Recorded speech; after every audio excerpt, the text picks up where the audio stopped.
A very good afternoon to you. This is Mike Porky Parry, and I am going to entertain you over the next 3 hours. Hopefully entertain you anyway. It's the One Mike Show. Now, you're probably asking yourself, why is it the One Mike Show? Didn't it used to be the two mics? Yes, it did. Used to be the two mics, but the other Mike, that's Big Mike, I will call him because of his rather ample girth, he's not here. He's in Rhodes. And guess what? He tried to tease me by putting out a picture last night of him swimming in his infinity pool at midnight. You know, clear blue sky, clear blue water, and old Fatso there in the pool imbibing alcohol. That is not the way to prepare for a show. So I've said to him, listen, mate, make your vacation a stay-away-cation, because, frankly, we don't need you. Now, you can prove that we don't need a loaf face, as I affectionately call him, by giving me a call here at Talk Radio Towers. The number is 0344 499 1000. You can contact me via the website at talkradio.co.uk, or you could tweet me at Talk Radio. And you say, well, I'm going to give you a call. What am I going to talk to you about? I tell you exactly what you're going to talk to me about. Insurance policies on the up again because of these fraudulent people who claim they've got whiplash. This cannot go on. My insurance bill's gone up by 500 quid. It's an outrage. It's a scandal. We've got to do something about it, OK? The British phone box, that's traditional British phone box, the cast iron red one, is disappearing because nobody uses the phones anymore. And I don't blame them because, frankly, when you've got a mobile phone in your pocket, you're not really going to sort of dash into a phone box and start putting money in and, you know, pressing buttons and all that kind of stuff. However, those phone boxes must be preserved as part of our heritage.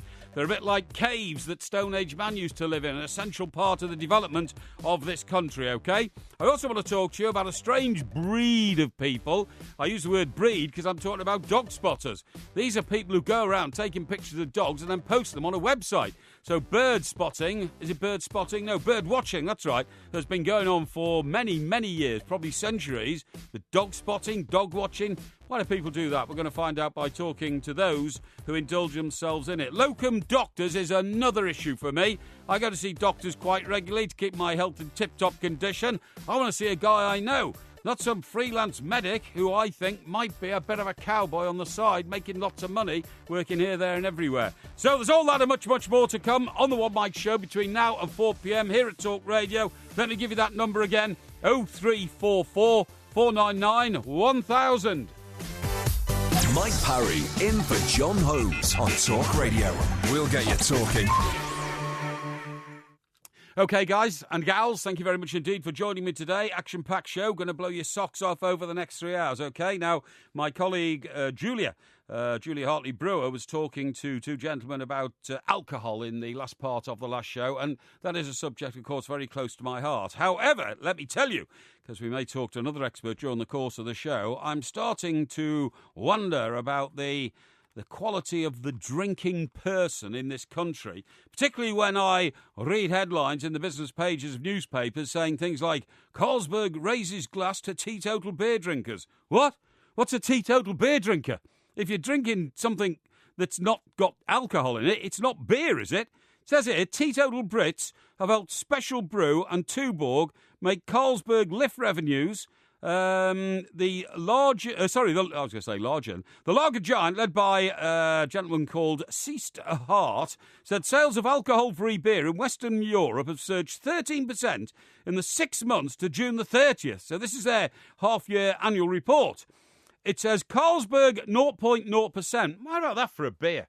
Carlsberg 0.0%. Now, when I go into a pub, traditional pub that's got, you know, sort of the wooden pumps, you know, from which the beer is drawn up from the cellar, I always look at the badge or the plaque on the front of the pump and work out how strong is this beer. And I would say anything between about 3.7% to 4.3% is a great beer. You know, that's one that, you know, gives you a bit of a kick that you can swallow. You can feel it going down your throat. It immediately lifts your spirits. It gets into your blood system, the 3.7% to 4.3% of alcohol, and the day becomes a better day. However, if it read 0.0%, and also they have a San Miguel 0.0%, they say these are getting more and more popular. They're being sold extensively in the UK. I'm beginning to wonder, what is it all about? Why would you go into a pub to buy a non-alcoholic drink? I just don't get it. It says healthy millennials, so we're now talking here about younger people, So we're talking here about people between the age of sort of 18 and 22. Then this is a complete mystery to me, because I wouldn't have dreamed of drinking anything not alcoholic at any time of the day when I was that age. But it says that healthy millennials helped spearhead the increase in popularity. However, it goes on to add, despite strong demand for craft beer and growth of Tuborg volumes in Asia, the firm has been hit by weaker beer sales in Eastern Europe. Well, I'm not surprised, because in Eastern Europe, where, they really do like getting stuck into the grog. I don't know if you've ever been to Poland or Ukraine or Russia, but they it's almost like, part of breathing, drinking strong alcohol in those parts of the world, particularly vodka and that sort of stuff. So I really don't get it. So I'd like to hear, please, from anybody out there who thinks it's normal to go into a pub and order a non-alcoholic drink. I mean, why would you do it? Well, there's no point. The whole point of a pub is to go in, it's to mix with people of a like mind, who have a similar reason and ambition for being in that pub, and that is to get mildly intoxicated on not very strong beer, because 3.7% to 4.3% is not that strong at all. You can get stronger beers between 4.6 and 5.2%, which I don't drink because the strength of the alcohol in them makes them, I think, unpalatable. They taste too bitter. I like a nice bitter, a nice golden ale, but not too strong at all. And then you talk around in circle with a few mates or a few workmates or a few friends, and you discuss things, and you say to yourself, this is the ambience of the British working man. This is the ambience of what we're all about. This pub is here because in the Middle Ages, people used to put an upside-down broom up outside their house and say, ale served within, and that's where the expression free house became known from the Middle Ages. You weren't allowed to walk into anybody else's house unless there was a broom outside, which meant free, i.e. free for you to walk in, for the purchase and sale of drink. So why are we reversing that now and saying, no, we don't sell alcoholic drink in pubs anymore? Excuse me, we sell... See, I think it's a bit of a contract, because if you sell somebody a pint glass full of golden fluid, but it's got no alcohol in it, that shouldn't be done in a pub. What you can do is you can open new establishments and just call them something else. They're not public houses. Public houses were designed for people to drink in, and why anybody would go in there for a non-alcoholic drink, I don't know. Why don't we invent something else? Something like, I don't know, the booze-free bar or something like that. Booze-free... Yeah, that's right. Yeah, the alcohol-free, booze-free bar. Why not? Something like that. And then people know exactly what they're doing.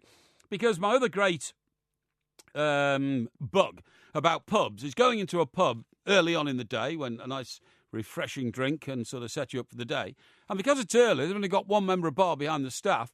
And the first 6 people who come in are not interested in a drink. They want coffee. So I get very irritated when one poor bar person behind the bar is making 6 different cups of coffee at the same time, and I'm standing there with my tongue hanging down to my navel because I'm in desperate need of a beer to lighten the day. We call it a heart warmer in my part of the world, and I can't get it because somebody's making coffee. If you want a coffee, go to a coffee shop or go to a Costa. Or, do you know, in some streets in this town, in this country, in some towns in this country, there are up to 6 coffee shops. So if there's 6 coffee shops in the street and 1 pub, please push off and leave me alone in my pub to get a pint of beer, and you push off to your coffee shops, your coffee bars, and get your coffee in there. You don't need to go in pubs for 2 things. One is coffee, and the other one is non-alcoholic beer. I am not having it, okay? I want you to give me a call and tell me all about that. I'm sure there are so many like-minded people out there. We had a great show yesterday. Going to have another great one today. Give me a call, please. You know where I am. It's Talk Radio. It's 0344 499 1000. Send the text in, please. Text is TALK to 87222, or tweet on @Talk Radio. I'm going to keep you going until 4 o'clock. We're going to have a great time. This is Talk Radio.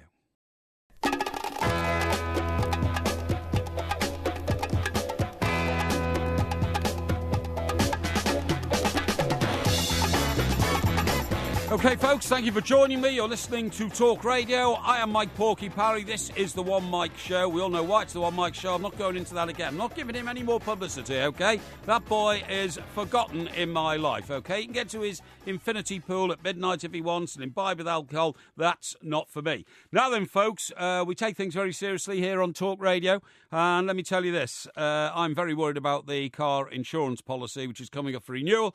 In my case, in just about a month's time. It went up last last year. It's going up again. Now, one reason it's going up is because drivers will face rises of up to £250 in car insurance premiums unless, I'm told, on very good advice, unless ministers reverse a change to the compensation rules. Now, this is something which has been highlighted by the bosses in the insurance company. Insurance is a massive industry, by the way, not just in this country, but worldwide, and they have to respond to market forces, and those market forces include people who fraudulently try to fiddle their insurance claims. Now, the rules on payouts for victims of serious accidents were altered in February because there was an awful lot of heavy lobbying from law firms looking to boost their income. And according to the insurance industry, insurers must now hand over more cash to people who suffer serious injuries and have been forced to increase the premiums for everybody else to pay for it. But the problem is sometimes these claims, which can involve very large sums of money, are not what they seem.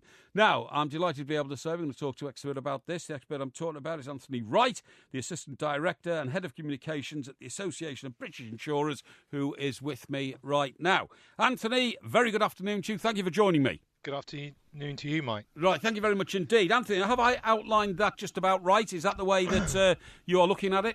Pretty much. I mean, one thing I would just point out is we're not really talking about fraud in these cases. Yep. What we're talking about is the sort of the levels of compensation. These you're talking about a few thousand cases a year here. They're not fraudulent ones. Fraud is a problem with whiplash claims, which are not affected by this, but is another reason why motor premiums are going up. Well, in that case, it's a double whammy then, isn't it? Yeah, indeed. Because we've had the whiplash situation discussed. We've seen lots of reports of people being found out. They said they got a whiplash injury and they go on holiday and they're diving off a diving board. So if that's already hiking on the insurance policy, this then is yet another blow. Exactly, and I'd venture to say it was a triple whammy if you throw in insurance premium tax having doubled in the last 2 years. Right.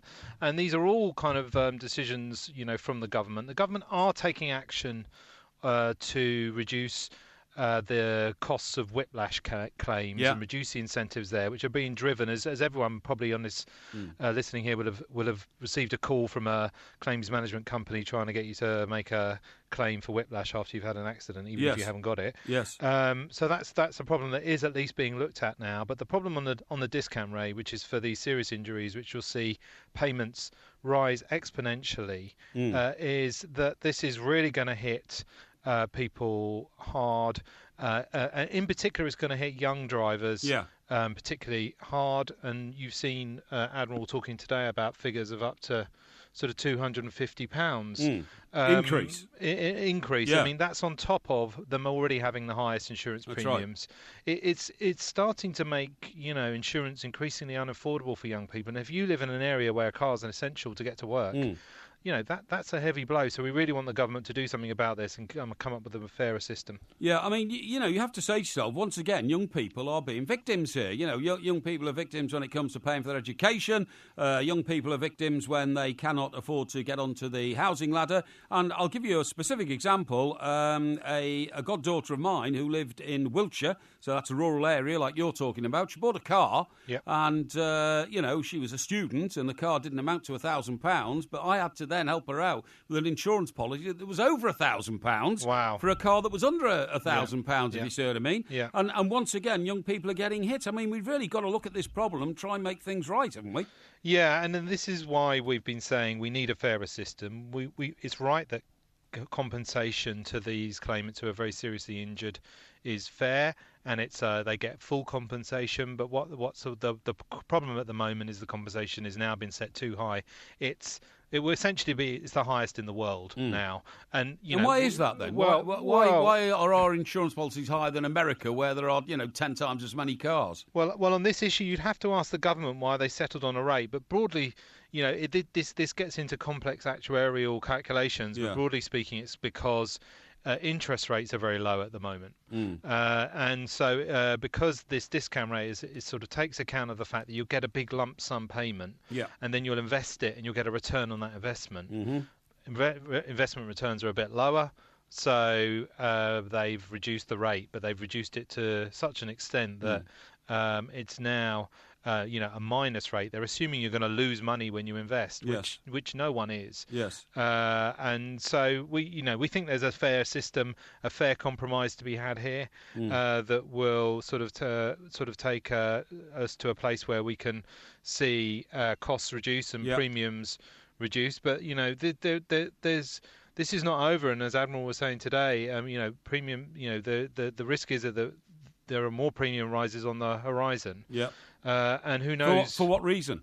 Well, one of the reasons is, and this again is sort of gets a bit complicated, but basically insurers always reinsure with another insurance company their own risks, and those premiums that they pay to reinsurers are coming up in January, and reinsurers are likely to adjust their premiums to take account of this much worse personal injury payout rate. So, this could then have a further impact down the line. So we've got that, and who knows? Hopefully, we've been calling for the government to freeze any further rises in insurance premium tax. Yep. But their record speaks for itself over the last couple of years. So there might be further increases in that coming. Yeah. Really, this is getting to a point where something's got to be done about it. Okay. Now, are the legal profession the big bad wolf in all this? I mean, the report I read said, law firms looking to boost their income. I mean, they've got to earn a living like everybody else. But are they trying to, unfairly reposition the claim process and that sort of thing? Well, I mean, like any profession, there are people who are in it for the right reasons and people who are in it for the wrong reasons. Yeah.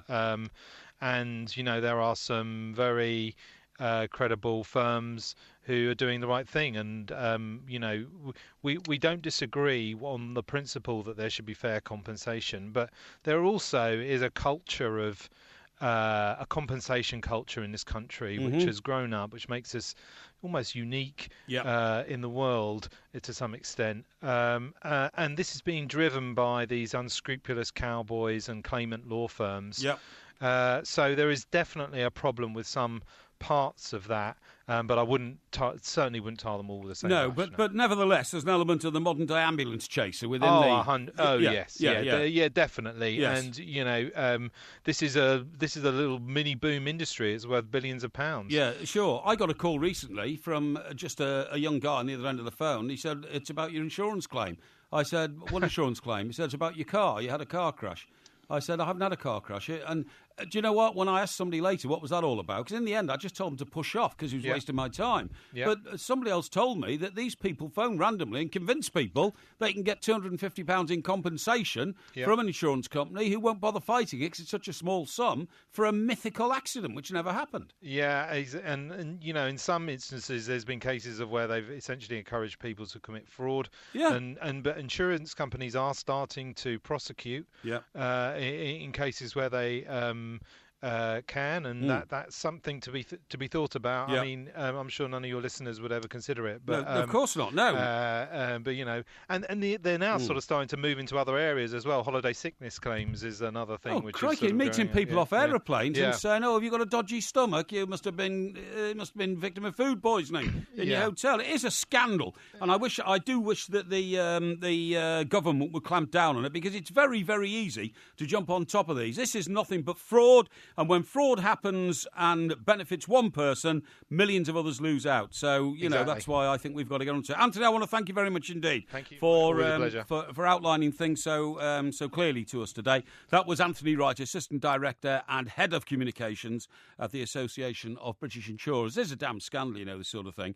And when I say, look, the government got on top of it, the trouble is that government is such a slow-moving machine.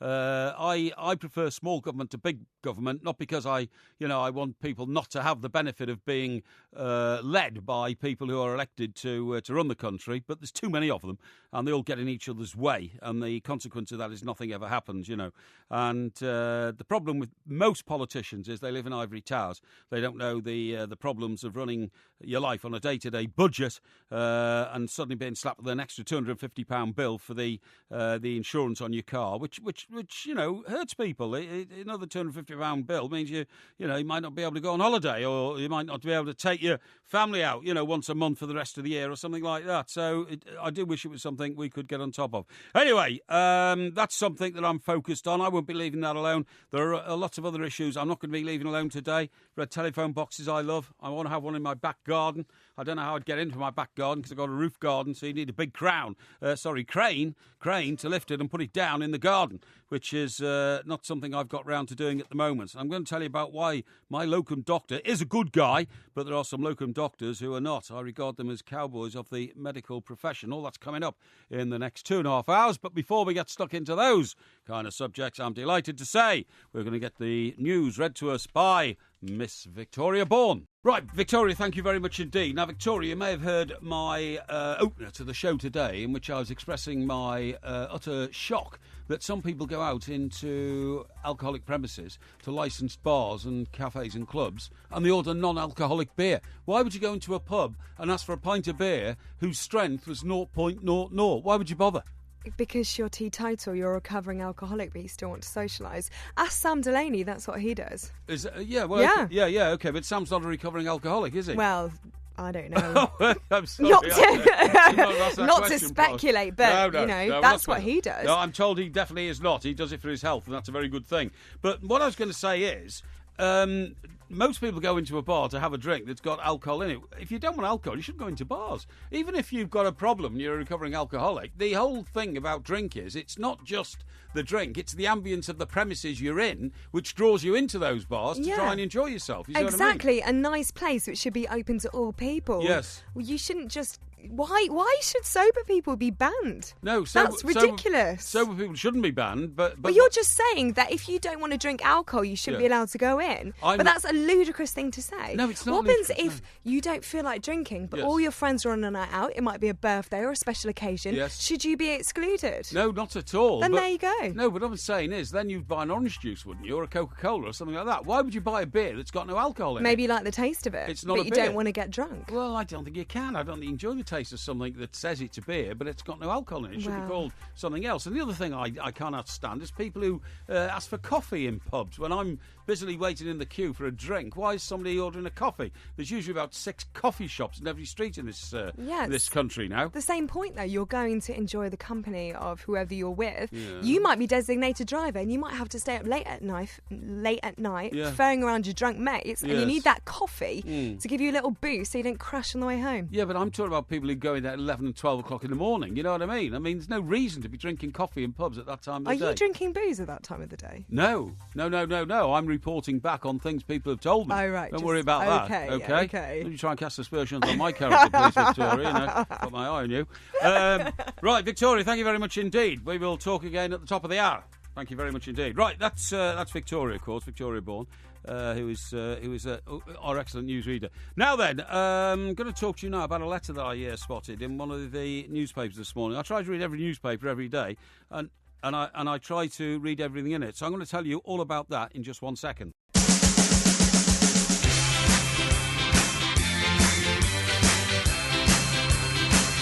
Right, OK, folks, you're listening to Mike Porky Parry. We're on Talk Radio, and I'm with you until 4 o'clock. I want you to give me a call, please. The number is 0344 499 1000. Why on earth would you go into a pub and order a pint of beer whose alcoholic strength is 0.00? I'm not asking people to go into pubs and get plastered. I'm not asking people to go into pubs and get intoxicated or bladderated, as I might call it, or fall around on the floor. But you go into pubs to drink beer, and beer usually has alcohol in it, so I just don't see it. Anyway, look, I may be behind the times because the reason I brought this up this morning is Carlsberg, one of the biggest beer companies in the world, are saying that they're expanding sales in that direction, and a lot of it is through young people, the millennials. So, it's a new generation, obviously. Didn't that when I was a student of their age, but it's happening now. Anyway, folks, let me tell you this. Next week from 10 a.m, Julia Hartley-Brewer will be taking a well-earned break. But we have very special replacements for you. On Monday, Tuesday and Wednesday,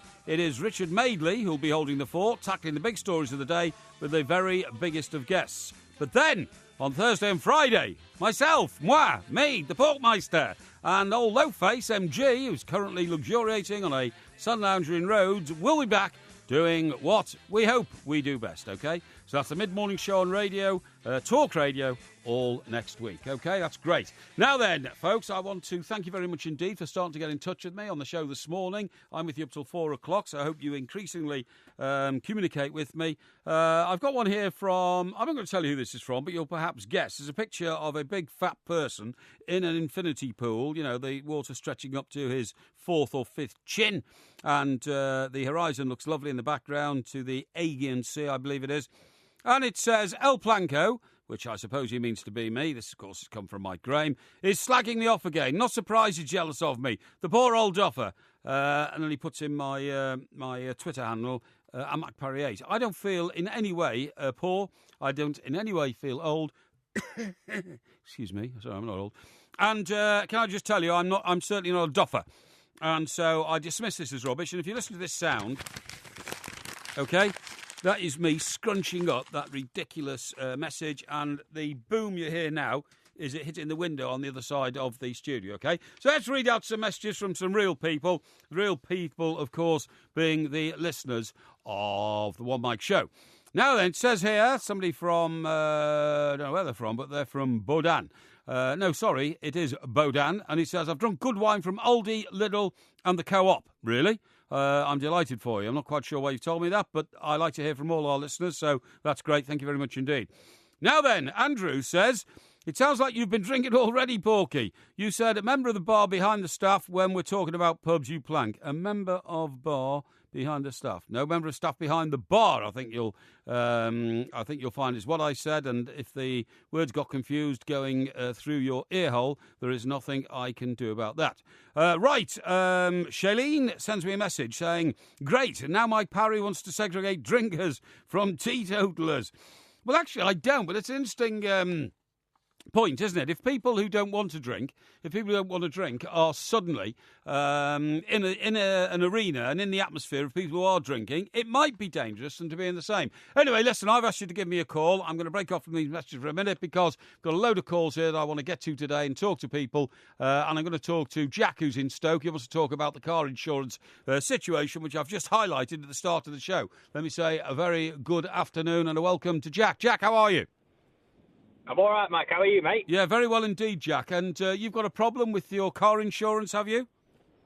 I've got a problem. I heard you talking earlier. I thought I've got to ring you up and have a bit of a rant. Right. Unbelievable news today, mate. Yeah. So, previously, last year, my car insurance was £1,100. I'm 25, by the way. It was how much? 1,100? That's a very big bill. It's a very big bill, yeah. It's quite big, but I work in sales and I'm driving all the time, so it's not right. that bad. I expected it, right? So yes. This year I thought I'd have a shop around, and I got it for £600, which was great. Right, what do you do then? When they come up and they say, right, we've got a renewal policy for you here, it's going to cost you this, do you say, I'm not paying it, I've got a better offer somewhere else? Well, this is the thing. So my previous insurer didn't tell me about the renewal, didn't offer me anything. Right. But today, they've taken £3,500 out of my bank account. What for? I called it automatic renewal and said it's an automatic renewal. They haven't sent me a letter, they haven't sent me a quote, an email, or anything. Well, they've upped it from 1,100 to 3,500. Yeah, no convictions, no crashes, nothing. Just done that and taken it out of my account, even though I've taken out a policy with another provider. Yes. Well, and so what's your response to that? So I've called them up and obviously gone mad, as you'd expect. Mm-hmm. And they've refunded 2,900 of it and said that the remaining 600 covers the 2 weeks that I've been insured without knowing. Mm-hmm. And there's also a £100 cancellation fee. Wow. I mean, none of this you asked for, did you? Not asked for none of this. No. Absolutely none of this. And it's difficult because, I mean, I'm still quite fresh out of uni. I'm not rich by any stretch. I'm nowhere near the Parry level of wealth. Well, you know, that's all a bit of a myth. But anyway, yeah, go on. But what do I do? That's why I'm ringing you. You're a man of knowledge. Yeah, I am a man of knowledge. Well, I mean, now you're trying to get back the remaining 600 quid, are you? Yeah, that's what I want back, yeah. Well, if I were you, I would simply send them a message saying that, in my opinion, after discussing this with legal beagles and people who know these things, you have sequestered £600 from my bank account without my knowledge, without my permission, and without me authorising the services that you claim you've provided for that £600. You've got a cast iron solid case in my view, but I would go to a solicitor and a special solicitor who deals with these sort of claims, financial claims, because in doing that you'll get the right advice, and he will then get his legal fees from the insurance company because they've acted in such an improper fashion. Yeah. That's what I do. That's what I do. Right. Yeah, I would do it. I'll bear that in mind. Yeah, all right, Jack. Well, thank you very much indeed for giving us a call, mate, and I wish you luck. And when you do succeed, because of my advice, then come back to us and let us know. It's always nice to speak to the listeners out there. When they've got a problem, I always like to be able to help them. Right, let me read you a few more messages here. This comes from Robbie. He says, Porky, as a man who used to vandalise and cut phone lines, I'm not sure you're in a position to complain about phone box shortage. I mean, that's an outrageous claim. Robbie is probably harking back to years and years and years ago when I worked as a young reporter in the north of England, and one way that you could stop the other reporters from getting their stories over to their papers ahead of you was to make sure that the phone was temporarily, and I stress temporarily, disabled so they couldn't use it. All you did was screw off the mouthpiece bit and then screw it back afterwards after they'd rushed out the phone to try and find another one. No question whatsoever of damaging other people's property. It's an outrage to suggest it. Right, another one here. Now then, it says, hi Mike, Chris says. He says, I'm afraid this 0.00% beer is nonsense. It's just yet another sign that the snowflake generation are turning this once great nation into a bit of a wimpy one. Well, Chris, you've got to accept other people's points of view. You've got to be tolerant. You've got to live and let live. And if young people want to drink beer, which doesn't have any alcohol in it, I think you've got to say, let them get on with it. It's probably that they use sort of boozers that you wouldn't use or I wouldn't use, and that's fair enough. They want to create their own atmospherics. That's up to them. And one last here from Connor. He says, Porky, 100% agree with you. Non-alcoholic beers and non-entity, unless driving, in which a designated driver should be sorted anyway, and abide by the rules. Connor, you're absolutely right there, mate. So I think the general opinion is that my view that, it's crazy to go around entering public houses and drinking alcohol-less booze is, well, a very strange concept and something that I don't think you should do. Anyway, you are listening, of course, to Talk Radio. Listen to me, the Portmeister. Give me a call. Calls are flowing in now. We're going to take some more calls after the break. It's 0344 499 1000. And here on Talk Radio, it's 142. Hey! The sun goes down like a bad, bad dream. You end up tight.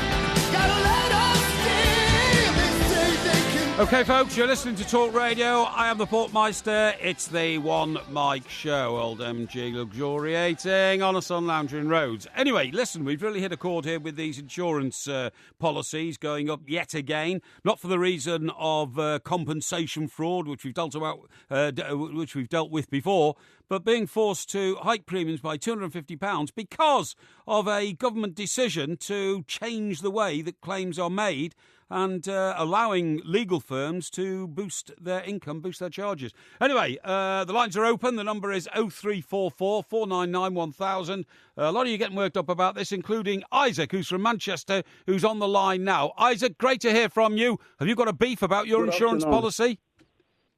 Yeah, I heard the other gentleman talking about his, and it also affect me too. Yes. Around June this year, the insurance company, they didn't even inform me. Yes. I was paying about 67, and automatically they just increased it to about 80-something. Mm. So I called them. They said, yeah, that is automatic renewal, and that is the current fee. If you don't like it, you can quit. Mm-hmm. So for me, I'm kind of very angry about the whole situation because I have been driving since 1999. I've not had any accident. Yes. Every year I'm paying in other countries, every year, if you've not had any claim, your insurance goes down. Yeah. So I don't have to pay for people who is claiming. People who is claiming, they're also paying insurance. Yeah. If they had an accident, the insurance company have to pay, give them something from what they've been paying. Yeah. So why should we be punished They're just taking our money, and we're not.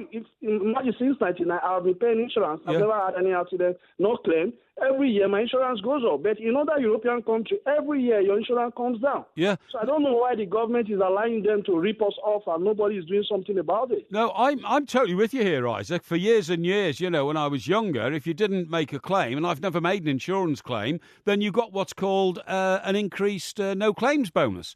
Because you weren't taking any money of their insurance company. But now you're absolutely right. When they said, oh, your insurance policy's going up, what was the exact figure they wanted to increase it by?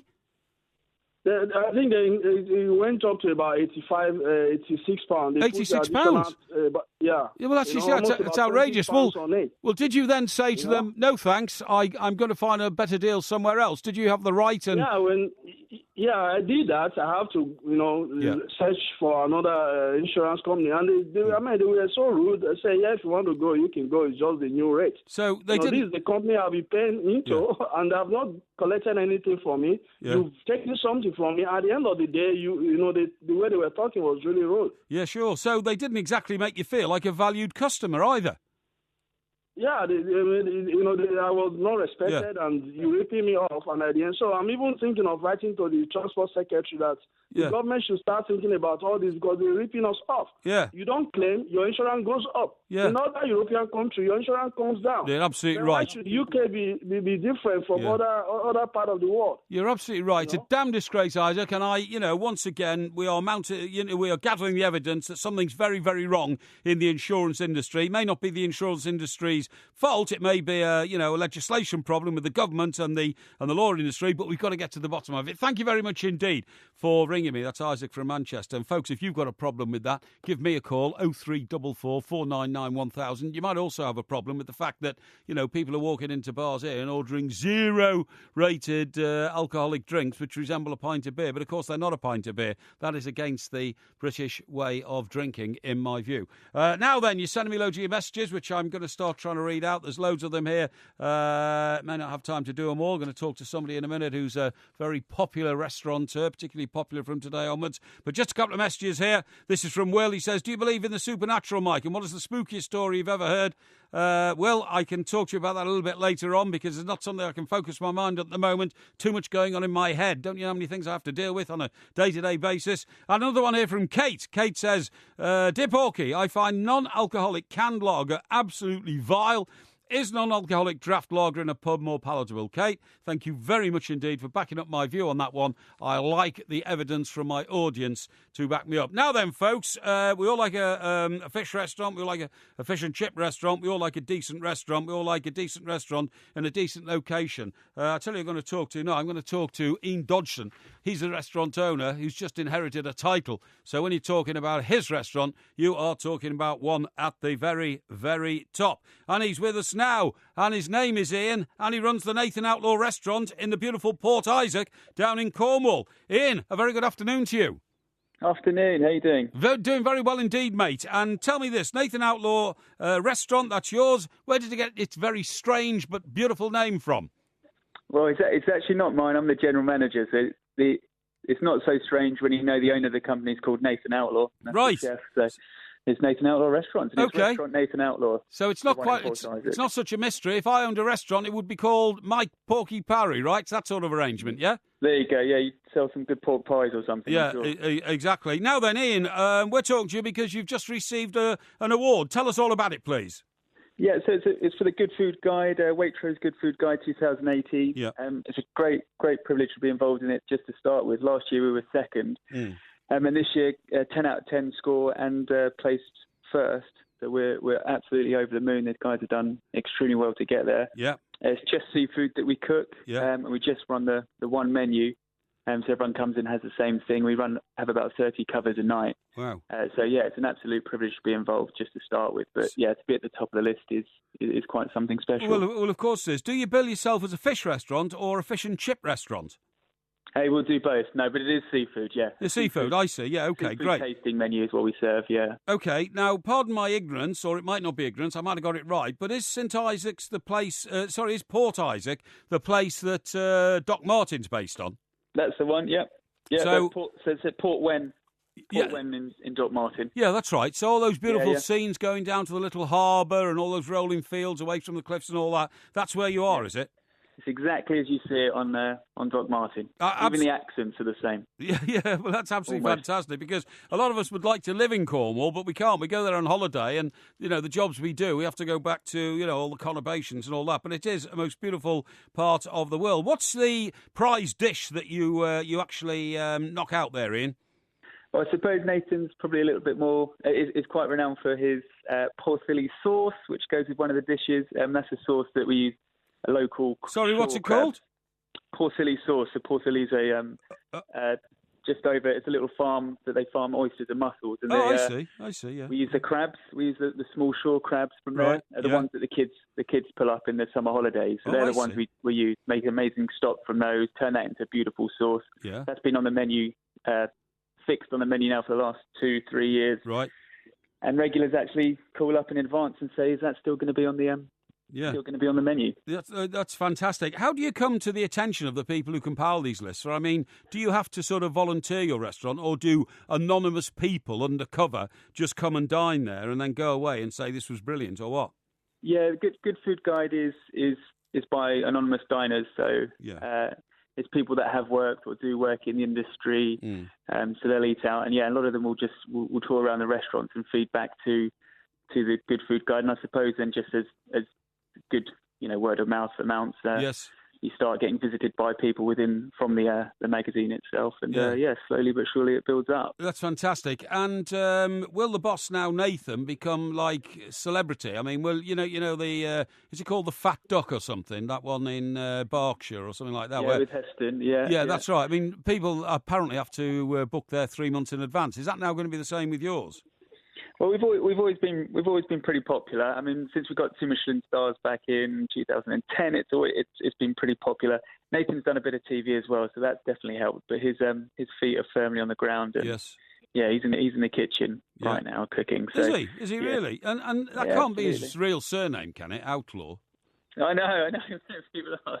It is, yeah. He's completely legitimate. We're all a bunch of outlaws now. Yeah, that's it. Really? Well, that's fantastic. And what is Nathan's history? I mean, is he a self-taught chef, or does he come from a family of Yeah, his dad was a chef. He started out in the kitchen flipping toast at 8 years old on Saturday mornings. I think he obviously got a taste for being in kitchens. He moved to Cornwall when he was 18. Yeah. Worked for Rick Stein, built up a love for seafood for 2 years. Would that be Padstow? That's right, so that's just across the water from Rock, where we've got the pub at the moment. Wow. Where I'm actually stood right at this time now. If you could see the view now, you wouldn't think about going anywhere else in the world. No, I'm sure you wouldn't. Sailing boats bobbing up and down. It's amazing. It sounds utterly, picture postcard. And if somebody came in and said, give me that wonderful dish of yours with a bottle of alcohol-free wine, what would you say to them? What's alcohol-free wine? Yes, exactly. Absolutely. A man from my own heart. You're quite right. Well, I tell you what, it's great to have come on in. Thanks very much indeed. Many congratulations on your amazing success. I mean, people think it just comes by accident, but terrific hard work goes into maintaining those standards day in, day out, doesn't it? Yeah, quite right. Yeah, and all the team involved. It's a hard slog, and they've done really well. Yeah, well, I'm delighted you've had the recognition. I wish you very well and all the best for the business. And if we're that is MG and I, the two mics, if we're venturing down that way, we'll be sure to pop in to taste a bit of your delicious fare. We'll get some grape juice ready. That'll be absolutely fantastic. Thank you very much indeed. That's Ian Dodgson, the restaurant manager of what is now Britain's top fish restaurant, Nathan Outlaw. And believe it or not, Nathan, who was a bit sort of microphone shy, I suppose, because he was in the kitchen cooking up all the goodies, that is his real name. Comes from a family of chefs. His dad was a chef, he's a chef, and a fantastic name. I think if you've got a great name for a restaurant, you've automatically got an advantage. If you just call it, Port Isaac Fish Restaurant or something like that, then it's one of a million businesses. But I mean, I've been dwelling on the name Nathan Outlaw now for 3 or 4 minutes, and that's because it sticks out. I always remember a former headmaster at my school, the King's School Chester, called Nathan Rashley. And I always thought if I ever wrote a book and I wanted a major character, it would be Nathan Rashley, because I thought it was such a good name. And funny enough, when they started the Wetherspoons chain. Wetherspoons was only the name of a teacher at Mr. Tim Martin's school. He thought it was such a good name, he'd call the company that name. So a good name, believe me, will get you off the launch pad if you've got a business going. Just a bit of business advice here from the Portmeister, because, of course, I read my business journals and keep you all in the loop. Right, now then, I'm with you until 4 o'clock this afternoon here on Talk Radio. We've got such a lot to talk about. What are we going to talk about? We're going to talk about the fact that the British phone box is under threat, but I don't want it to go. I want it to stay. Get one in your back garden. I think Tom Jones has got one in his back garden in Los Angeles. Also going to talk about locum doctors. That's getting a bit more serious. But, you know, locum doctors, they come and go on sort of 4-week spells. They make a lot of money. Good luck to them. They work very hard to become doctors. But don't you think that we all need a bit of continuity in our surgeries? I mean, I do, because I have to regularly go and have things like blood tests, you know, just to keep the old ticker ticking along. And I like to be able to discuss, you know, over the years, it's like a car's MOT, isn't it? You know, you have it 1 year, next year, and you can see where it's going and where it's going down. We're also going to talk to people who are dog spotters. This is a new hobby, apparently. Instead of going around bird watching, you're around spotting dogs, take pictures of them and put them on a website. There's loads more we're going to talk about as well here till 4 o'clock. Give me a call, please. Calls are pouring in now. We've got to be quite selective about who we can put to air, but we want to hear from everybody who's out there. And the number is 0344 499 1000. You're listening to Talk Radio. Coming up very, very shortly, the news from Miss Victoria Bourne.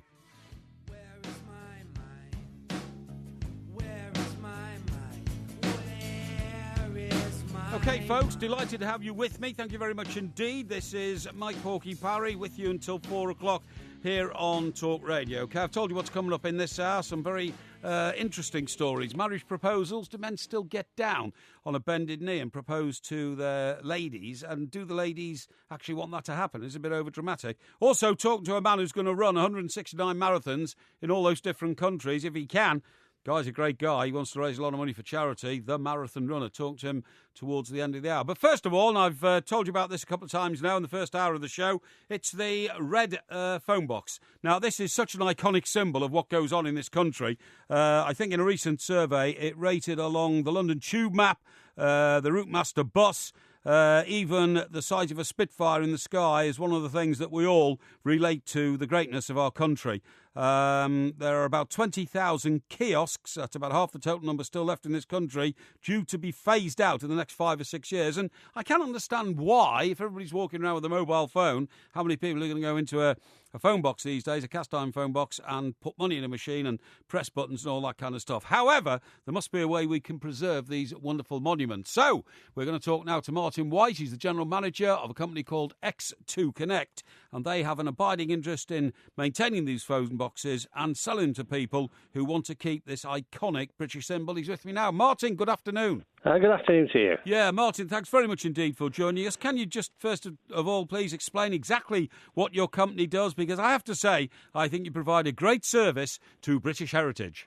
Well, in terms of X2 Connect, we do all aspects of telephone kiosk repairs. We actually repair the modules, the payphones themselves. But in recent years, we've got involved with the refurbishment and sale of the K6 red telephone kiosks. Mm-hmm. So what happens is they get taken out of the street by BT contractors. Yeah. They come to our premises and they go through a full refurbishment program, and then we sell them to people all around the world, yes. Royalty, pop stars, lords, ladies, and little grannies who want one for the back garden. Well, absolutely. I've seen one in Tom Jones's back garden in LA. I mean, I've not been there, but I've seen a picture of it. You know what I mean? Yeah. Well, I've been to LA. I just haven't been to Tom Jones's house, but I know they're there. I mean, presumably, you know, you talk about it because you do it on a day-to-day basis, but it's quite a big operation, isn't it? Lifting a cast-iron red telephone box out of its foundations onto the back of a lorry. I mean, you need at least a crane, wouldn't you? Not just 6 men with a pickaxe. Exactly right. I mean, they weigh 3/4 of a ton each. Wow. So the concrete base is drilled out, and then they are lifted literally onto the vehicle by a crane, and all of the journey all the way around to the customer is all done by cranes. Yeah. because the sheer weight of the things. Yeah, absolutely. Now, if you say that, so that's another part of your business, but you're also into, the upkeep of these boxes, maintaining them. Yeah. I mean, are there other uses, in your view, which these telephone boxes can be put to? Because, for instance, I think in some rural areas, they're used as libraries, miniature libraries for people to go in. I think they should be places of worship because in the busy lives that we have, when you're walking around and you think, I just want to, have a quiet moment to myself, or go in the telephone box. I mean, what other uses are they put to? I mean, there's the obvious one that the tweet recently was, "What on earth's going to happen? Where will we be able to go to the toilet?" Well, you see, I don't like that. I think that's a bit of a myth. I mean, I've never been so foul as to urinate in a telephone box, and I despise anybody who has. Yes, exactly right. But the better usage which we have come across in recent years, and is certainly your village library, defibrillators is increasingly being used now. That's a good idea. Local authorities are actually adopting a kiosk for £1 from BT, and they can actually do that. The councils, and there's quite a number who already have. Yeah. They pay £1 for the kiosk, and they cite a defibrillator in them. I see, and this is literally to try and assist somebody who may have had a sudden heart attack in the street, or yes, exactly right. And from my understanding, it has saved some lives along the way in recent years. Yeah, that's fantastic. So parish councils are doing that almost on a weekly basis at the moment. Yeah. We're coming across parish councils doing it. On the commercial uses, in London, people are running coffee shops from kiosks. Aye. Yes, really? so you can actually get a cup of coffee dispensed from the red K6s in quite a number of locations in London. Sure, and on that, I mean, Americans and Japanese people come to London, they want to see iconic British architectural, images, and that includes a policeman with a distinctive helmet on his head, a red London bus, and a red kiosk. So, is it your understanding that those people who are in charge of these sort of things will have these boxes remain in great tourist locations to add to the character of the area? Oh, vast number of them certainly will sort of remain in sort of the tourist places for sure. Some of them are actually already listed buildings. Are they? Yeah. Really? So you can't actually, people can't come along and remove them.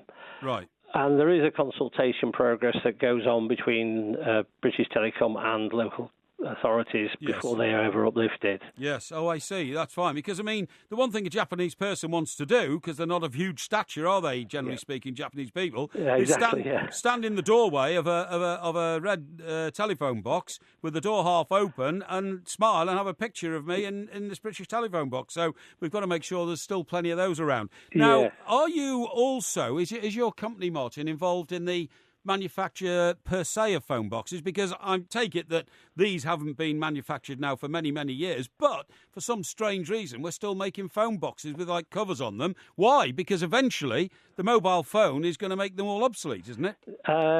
Exactly. That's what it may be 40, 50 years before they finally die away, but the usage has dropped over the last 20 years and will continue to sort of drop away. Yes. There are no new phone boxes been sort of manufactured in recent terms of the traditional sort, but BT and others are putting in sort of kiosks in the major cities now, where you can actually, on some of them, certainly BT have got what's called a link project, and you can actually make a call for free from them. Would that be an emergency call? No, any call. Any call? Why is that then? Why would they let you do that? It's all to do with advertising, and they also do other things in that particular kiosk. It acts as an information point for tourists. So it's part of the package that they put together and discuss with local authorities. So that's great. So it's the next generations there now. I'm sure it is. But at the same time, the red ones I can't see a time when there won't be in the centre of London or major cities. Yeah, sure, absolutely right. OK, well, Martin, thank you very much indeed for joining us today. Very informative, very educative in the issue of phone boxes. Very iconic here. Now, I've asked you to give me a call here. It's 0344 499 1000. We've got some calls coming in now about phone boxes, the very thing that we're talking about. So we're going to come to the callers in a minute. It's great to be hearing from you all. There's loads of tweets and texts coming in as well. Email us via the website at talkradio.co.uk. Text TALK, TALK, and your message to 87222, or tweet us at Talk Radio. I'm not going anywhere till 4 o'clock. You are listening to Talk Radio. I'm the Portmeister, and it's 2:13.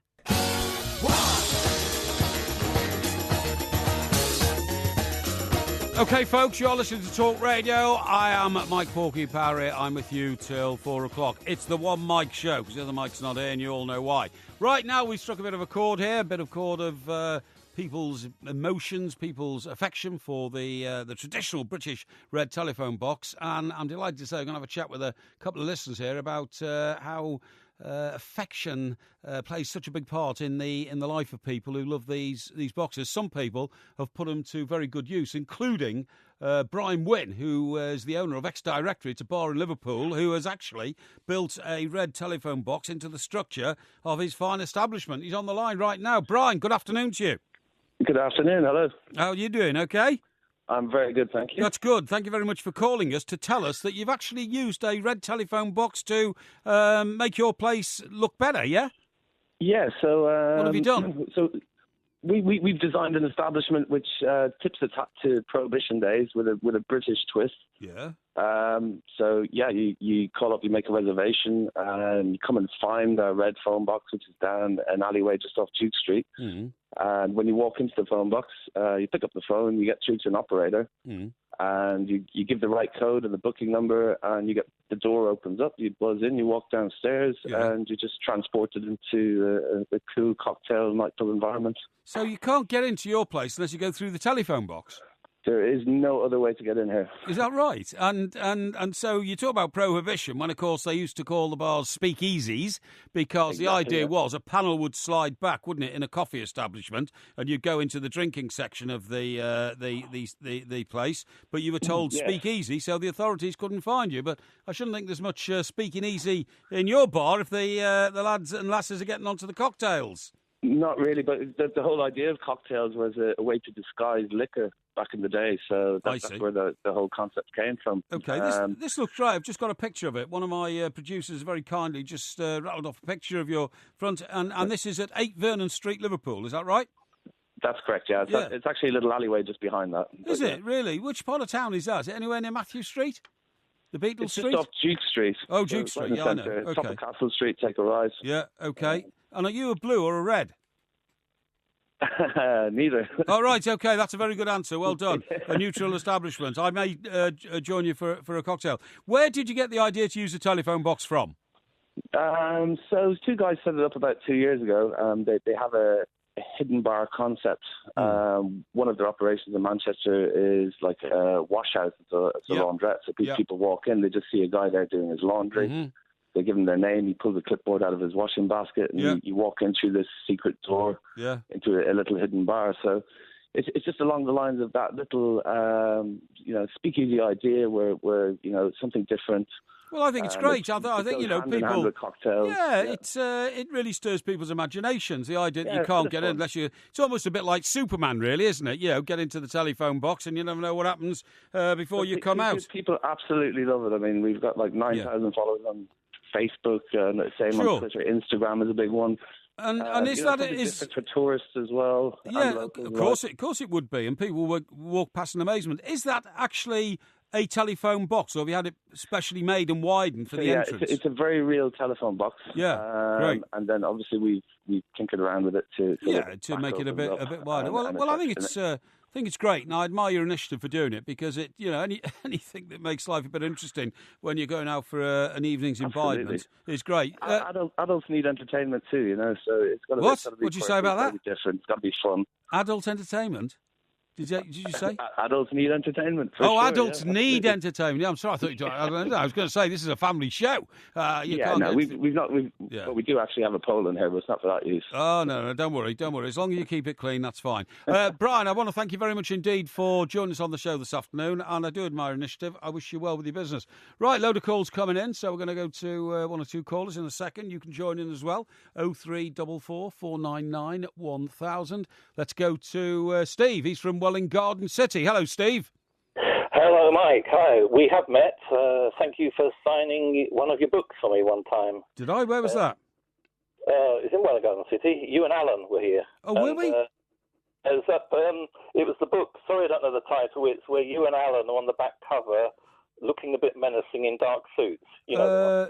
I think that would be Both Barrels from Brazil. I think that was the second Alan Brazil autobiography that we wrote. Yeah. And we did come to Welling Garden City. You're right. Yeah, that's fine. Well, anyway, that was a pleasure. Steve, do you share my view that we've got to make absolutely sure that whilst telephone boxes lose their use, they do not lose their presence in this country? Well, absolutely. Can I just ask you, after I talk about phone boxes, can I just give you a quick idea for Porky Vision? It won't take a couple of sentences afterwards. Of course you may. Of course you may. Right. Well, shall I do that bit first? Yes, go on. Well, for Porky Vision, there's a series of an excellent series called Outlander. Yeah. It's one of the minor channels, not on satellite, because I don't have Sky, but it's either More 4 or ITV4, something like that. Right, okay. And what's the plot of this programme? Right. A nurse, it's VE Day, and the nurse is finally able to marry her fiancé, who's an officer in the army. Right. So his ancestors come from the Highlands. So they go out from London to the Highlands. There's some standing stones there, like a minor version of Stonehenge. She gets intrigued by them, and she's fascinated. Yeah. So one night she goes out by herself, leaving her husband alone, goes out to these stones. Yeah. She touches one of them and gets like an electric shock. Yes. And she gets catapulted back to the 1700s. Right. This is getting too ridiculous for me now. I'm sorry, Steve. I think we'll leave that one alone, please. I will have a look at it, but it sounds like, one of these airy-fairy science-fi things. Let's get back to phone boxes, please, and tell me what your affection for phone boxes is all about. Well, what I'd say, Mike, is I agree with your guests. But what I would say is do away with the other type of phone box. You know the thing. The plastic one? The three-sided ones, the ones without a door, not the red ones, but those that, down the Charing Cross Road, for listeners outside London, well, as you know, Mike, because you're a book person, Charing Cross Road is a main street for booksellers in London. There are about a dozen phone boxes of the ugly sort, where it's just like a rectangle. They're not the red ones, they're the doorless ones, and they just seem to attract a load of dirt, and the innards are taken out, and you've basically got a rectangle stuck on the pavement. That's right. They do attract the great unwashed masses, don't they? Absolutely, and you get cards in for nefarious purposes. You know what I mean? And so, I think that type should be ripped out, basically. Yes. There's more on the pavement for us pedestrians trying to get from A to B. Yeah. But the red one should be smartened up, I think, and repainted. And it's funny you mentioned about Japanese tourists. I've done that very same thing myself. In Parliament Square, Japanese tourists have asked me to take photos of them with Big Ben in the background. That's right. And just as they're about to go into a phone box, it's happened to me more than once. So, that's right. I absolutely agree. It's very iconic. It'd be like us, wanting a picture of Pearl Harbor if we're in Hawaii or something like that. You're absolutely right. Yeah. Okay. Well, that's great. Well, Steve, thanks very much. Do you have any ambitions to buy yourself one, put it in your back garden? Well, no. I think. Your idea, although it might be mocked, about when you say like a chapel. I think it should be. It's not such a bad idea because it's a small space. If you close the door, if it was that sort of location, and you just wanted a quiet moment, I mean, look, the certain religions have confession boxes, don't they, where people go and they unload themselves of their burdens and their problems that psychologically are weighing them down. I think it would be great for somebody to just say, look, I just want a moment to myself, just want to reflect to the person who I regard as my almighty and that kind of stuff, you know what I mean? And I see nothing about it in lives which get more and more pressurised all the time, having to remember numbers and having to do things and all that. I think that would be a very useful opportunity to utilise these boxes. I want to thank you very much indeed, Steve, from calling in. That's Steve from Welwyn Garden City. Met Mr. Brazil and I a few years ago when Al and I were collaborating in 2 editions, actually, of the Alan Brazil story. First one was called An Awful Lot of Bubbly Brazil. The second one was Both Barrels from Brazil. A lot of fun writing them, best-selling books, and maybe it's time to write another. I'm working with Al on Saturday, by the way, just to let you know. Mr. Brazil and I will be doing the warm-up in the absence of MG, who, of course, is on the Sun Lounger in Rhodes, and he can stay on his Sun Lounger while Al and I entertain you royally on our sister station, which is TalkSport. That's between 11 and 1 on Saturday. But I'm not even worrying about Saturday now because there's so much of today left. I'm with you till 4 o'clock. We're going to talk to you about so much that's going on in the world, OK? In the next half hour, I'm going to be talking to you about a chap who is literally intending to run a marathon in 169 different locations because he wants to be the greatest marathon runner the world's ever seen. He wants to raise a lot of money. And what a great name he's got, Nick Butter. And nothing slippery about Nick Butter, believe me. He's going to tell us all about it in the next half hour of the show. Meanwhile, I'm going to keep you posted with a load of messages which are coming in from all our listeners, all our readers. You too can contribute to that.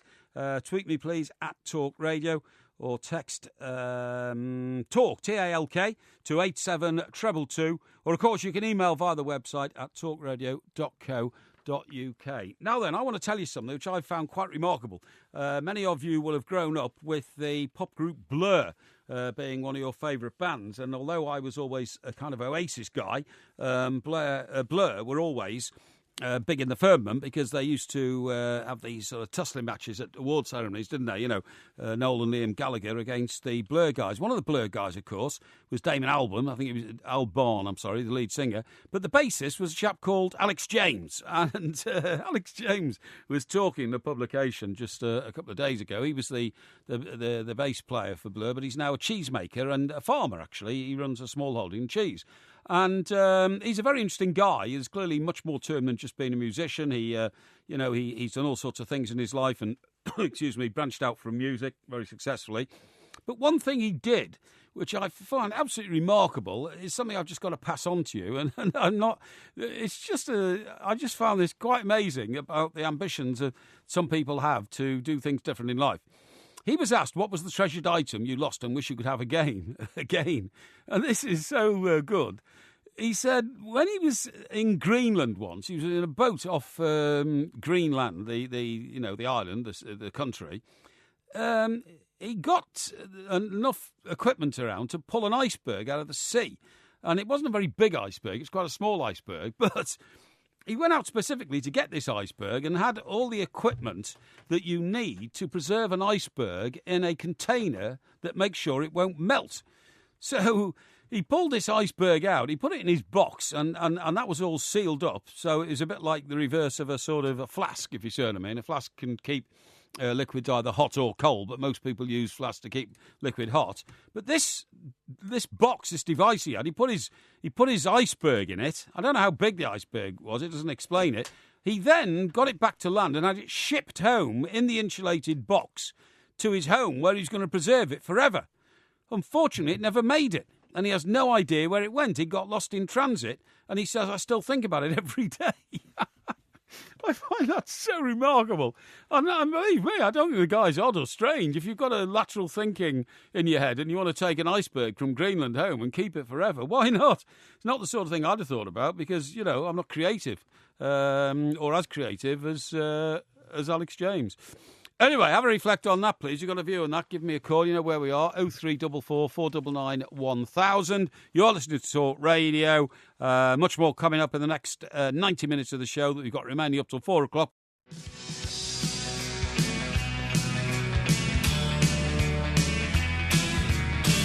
OK, folks, listen to Talk Radio. I am the Portmeister, Mike Parry, with you till 4 o'clock, the One Mike Show. Now, very shortly, we're going to talk to Nikki Hodgson. She is a relationships expert, and she's going to guide me through the etiquette these days of how you actually make a proposal of marriage. Not necessarily man to woman anymore, could be woman to man. Now, I'm delighted to say that before we go and talk to Nikki, I have Victoria with me in the studio. Victoria Bourne, of course, who reads the news for us here, who is an expert on many, many things, a wide range of subjects that spin around in her head all the time. Now, Victoria, I hope you don't mind me asking you to give me your views on whether or not you think that the traditional way for a man to propose to a woman, i.e. get down on bended knee, usually in a crowded place, embarrassing himself in front of strangers, friends or whatever, is still the way you'd like it to happen if it ever happens and when you want it to happen. But is that even the traditional way in a crowded place? I think that's more of a modern thing. Is it? Yeah. Is it? Yeah, like all these show-off proposals.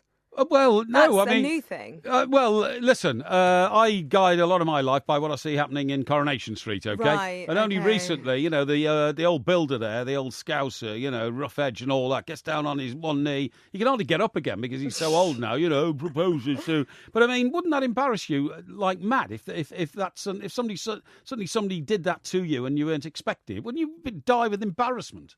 Well, I personally would not like to be proposed to in a public space at all. Right. Because what happens if you don't want to say yes? Well, what do you do then? Well, I think the chap's got to be pretty certain that you're going to say yes before he does that. Otherwise, he's a mug, and you shouldn't marry him anyway because he's brainless.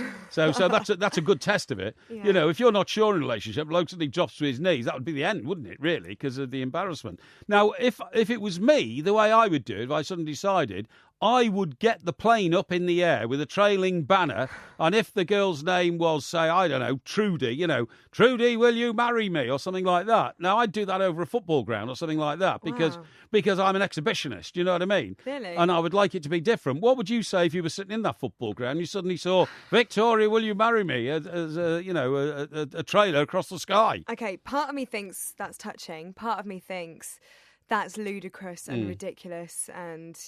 I don't know. I don't like these proposals where people spend thousands of pounds or loads of money and go to these really ridiculous lengths just to be, you know, it's like one-upmanship. It's like weddings as well. They're getting bigger and bigger and bigger. Same with hen do's, stag do's. Yes. It's always like, oh, I've got to do better than my mate. That's right, yeah. Because another one, you see, a friend of mine who lives in California, she met a new boyfriend. He said, I'm going on business to Paris next weekend. Why don't you come with me? First time he'd ever invited her to accompany him on business. She thought, this is it. They'd been together for a year. They went to Paris.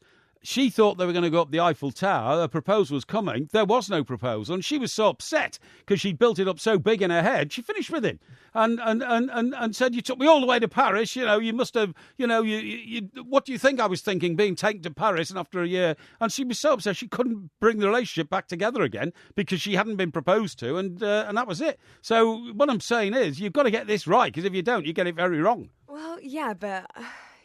I think that's partly her fault, like having too greater expectation. Well, you know, this is the thing. You're playing with people's emotions, aren't you, in a situation like that? Yeah. I know a bloke who got on his knee on the jumbo jet that was taking them to America for like a holiday, but he hadn't told her it was going to be their honeymoon and they were getting married when they got there. It was a Las Vegas style thing. And how did she take that? Well, she did. She said, yeah, okay, because she didn't think he'd ever ask again. So, you know, so that was it. So there we are. Right, okay, Victoria, thank you very much indeed for giving me your views on it, because they are very valued, believe me. And we're now going to talk to our relationship expert, Nikki Hodgson, who's with me now. Nikki, thank you very much indeed for joining us here on Talk Radio. And what do you make of that discussion I've just had with Victoria? I think Victoria has been quite reasonable there with some of her insights. Yeah, it's really interesting because I've written a book about the history of dating, and I looked at the history of proposals and engagement rings and all that malarkey. Right. And what I found out was that proposals as we know them didn't really exist until the Victorian era. Is that right? What happened before then? Was it sort of just the man just assumed? No, so it's important to remember that before about 1870, women couldn't inherit their own property. So they didn't have really proposals for them. What the proposals were for to protect the wealth of the family. Right. So it wasn't really free marriage as we understand it until the Victorian era. Yes. And then after that, we had De Beers, the big diamond company, come along in the 1950s with its campaign, "A diamond is forever," that slogan that everybody remembers. Is that right? Yeah. And they invented the idea of the diamond engagement ring because until that point, you gave a ruby, or you gave another precious stone, or just something that was in your family that wasn't a diamond. Do you know, they also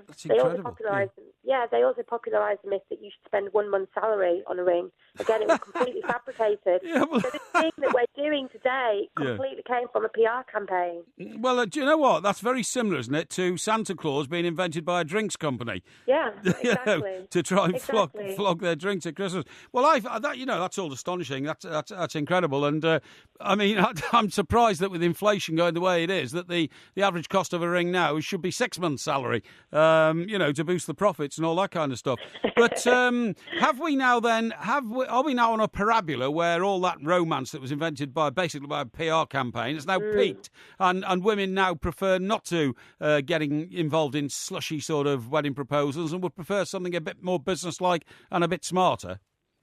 Well, it's really interesting because I think a lot of it is to do with the fact that women own their own money now and have their own disposable income, and they're much more capable of contributing to the cost of anything they want for themselves, right? So we've seen a trend now where women pay for half their engagement rings, which isn't very romantic, but it is practical. Well, hang on, they pay for get the ring you want. They pay for their own engagement ring. No, not entirely, but they pay half now towards their own engagement ring, so they get the ring they want. Golly, I could never do that. Maybe I'm old-fashioned, but, if there was a lady I suddenly wanted to make, very special and the first Mrs. Parry and all that kind of stuff, I wouldn't then put all the romance into it and then say, by the way, I'm sending you a bill for 50% of your ring. Is that okay? I mean, that would destroy it, wouldn't it?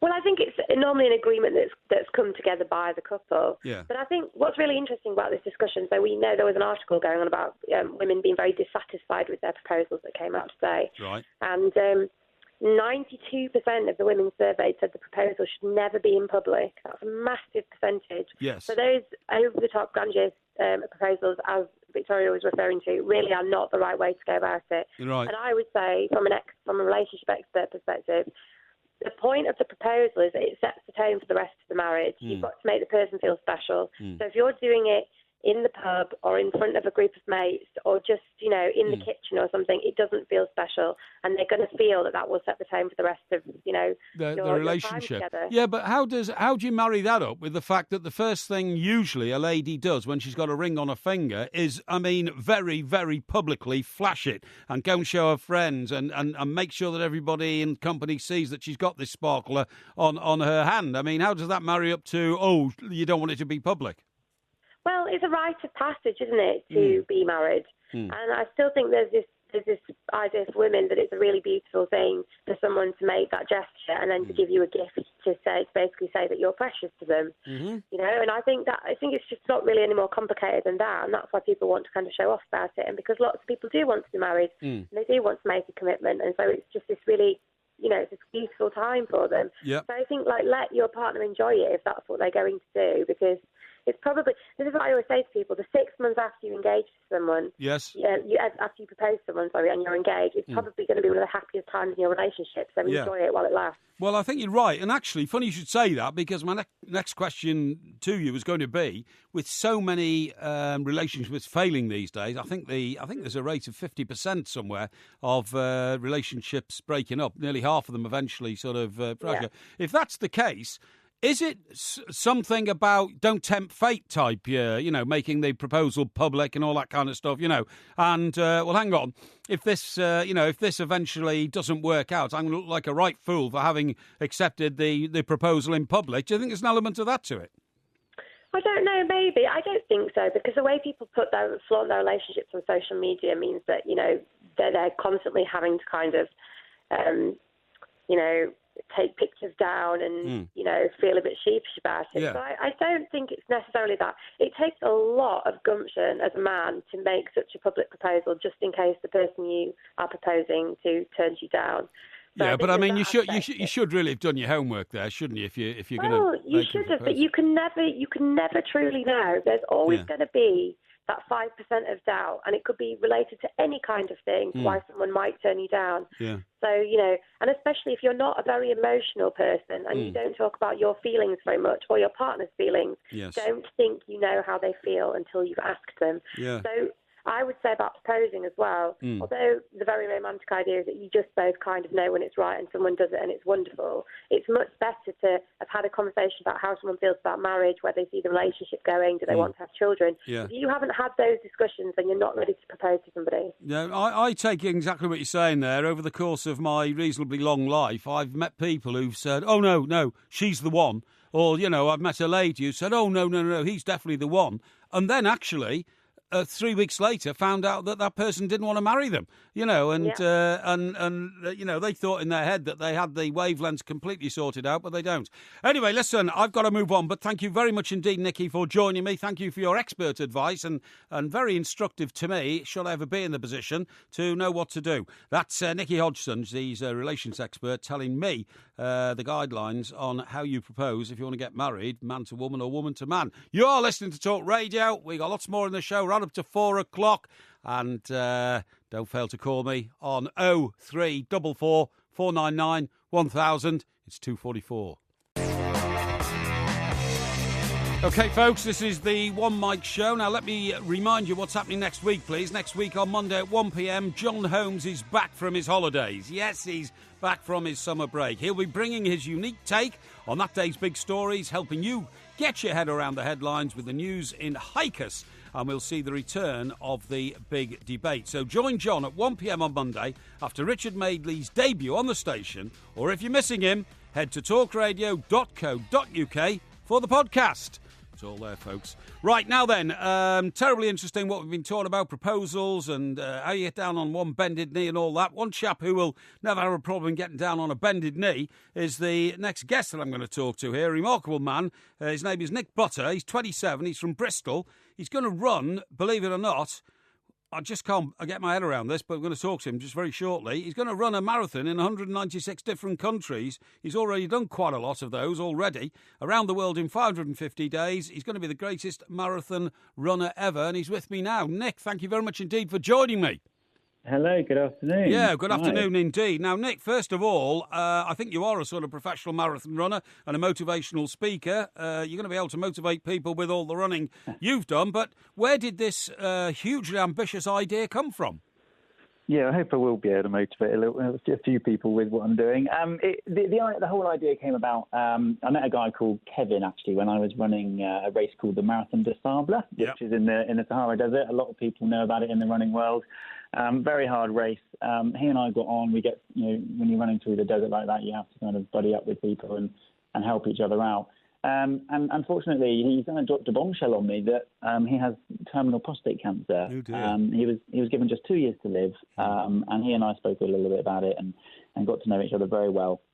And from there, I wanted to do something that was more than I'd done before, more than just marathons, more than just ultras, more than just going up and climbing a mountain, going to go and do something pretty special. So the idea is that I'm going to go and run a marathon in every country in the world, all 196, and raise £250,000 for prostate cancer in the process. Absolutely incredible. These 196 countries, will there ever be an occasion when you run a marathon in one country, then you cross the border and run it in a neighbouring country the next day? Yes, there will. Yeah, there'll be a few. I'm trying to avoid that just because of fatigue for the long. Well, the only reason I ask is am I not right in thinking that Eddie Izzard, who's better known as an entertainer, didn't he run about 25 marathons in 25 days or something? Yeah, that was right. And there's a lot of people out there that have done incredible marathon feats. Yes. This, for me, is about kind of bringing people along, and I'm going to be speaking with schools and companies all over the place. And hopefully that by the time I've come to the end of the 18-month journey, we'll have a bit of a community around me. And exactly the same as Eddie did and others did, we'll have a good group of people. OK, well, that's absolutely fantastic, and all for prostate cancer. Now, the extent of my marathon running, Nick, don't snigger, is the Great North Run, which I've done once, and I can only walk it because I've got a dicky heart, and it prevents me from running. But again, it was the challenge of doing it. Now, 13 miles seemed an awful long way to me. How many miles in total are you going to be running? It's a little over 5,100 miles. My God. So I'll spend around 60 hours in each country on average. Yeah. And I guess there will be those other countries that I spend longer. But the whole duration of the trip will take me 550 days. So 5,100 miles is a target, which I think is a big enough target, a marathon in every country in the world. But we'll see how that turns out. And I'm also going to be making that extra little bit hard for myself by going to go and run all of the world major marathons as well. So I see. I'm going to bolt those on as well. So New York, London, Boston, all those sort of things. Absolutely, yeah. Chicago, all those ones. Yeah. Fantastic. Now, you say you're going to run in every country in the world, 196. Does that include Pyongyang, North Korea? It does include North Korea, and it includes the likes of Yemen and Syria. Yeah, all dangerous places, obviously. Absolutely, yeah. And how do you cope with, I mean, it's all very well to say, well, I've got permission from the government, but some of the countries you're going to run in are actually lawless. And you're going to be dealing with tribesmen, you're going to be dealing with, pockets of resistance, you're going to be dealing with competing factions in troubled countries. Yeah, you're very right. And I have to be very careful with that sort of stuff and make sure that I'm not getting myself into trouble and being sensible. And you're right, there will be those times that no doubt I do stumble upon trouble and get stuck in places I don't really want to be. But I think that, for me, it's part of the journey. And I'd like to think that this journey and this expedition can kind of transcend that political issue. But we'll see how it goes. I'm hoping that I'll come back alive. Well, we very much hope you'll come back alive as well. Do you have a support team that comes with you, Nick, in the same way that somebody swimming across the English Channel has to have a support boat, Yeah, no, good point. I have got support back home. I've got a very good bunch of friends and family that will be supporting me, and they will be my lifeline. If things go wrong, if I need some support, if I need a bed for the night, that sort of stuff. Yeah.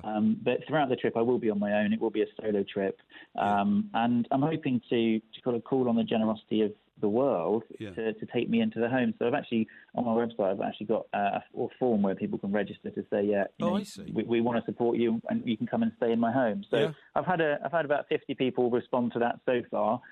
So just 146 to go. Yeah, I see. And that's a great thing for them to give you a bed for the night. I mean, I'm just thinking about the comparison of some of the countries you're going to run. You're going to run one marathon in Russia, one marathon in America, but is there enough space in Monaco or the Vatican City to run a marathon?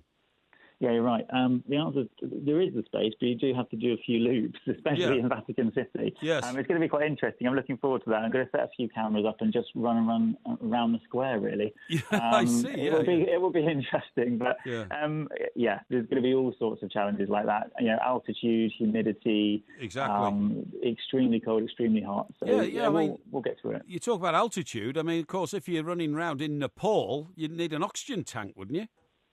Yeah, well, I'm trying to get away without using any of that. I'm not going to go to the highest points, but you're right. There will be those occasions, especially in South America, where I'll be running in the Andes for quite a while. Yes. So it'll be interesting to see how my body copes, really, and I'm going to do a few tests before I leave and while I'm away to see just how my body reacts to that. Yeah, okay, fine. What about family back home, Nick? Because this is a huge commitment. I mean, you are testing relationships, for want of a better word, aren't you?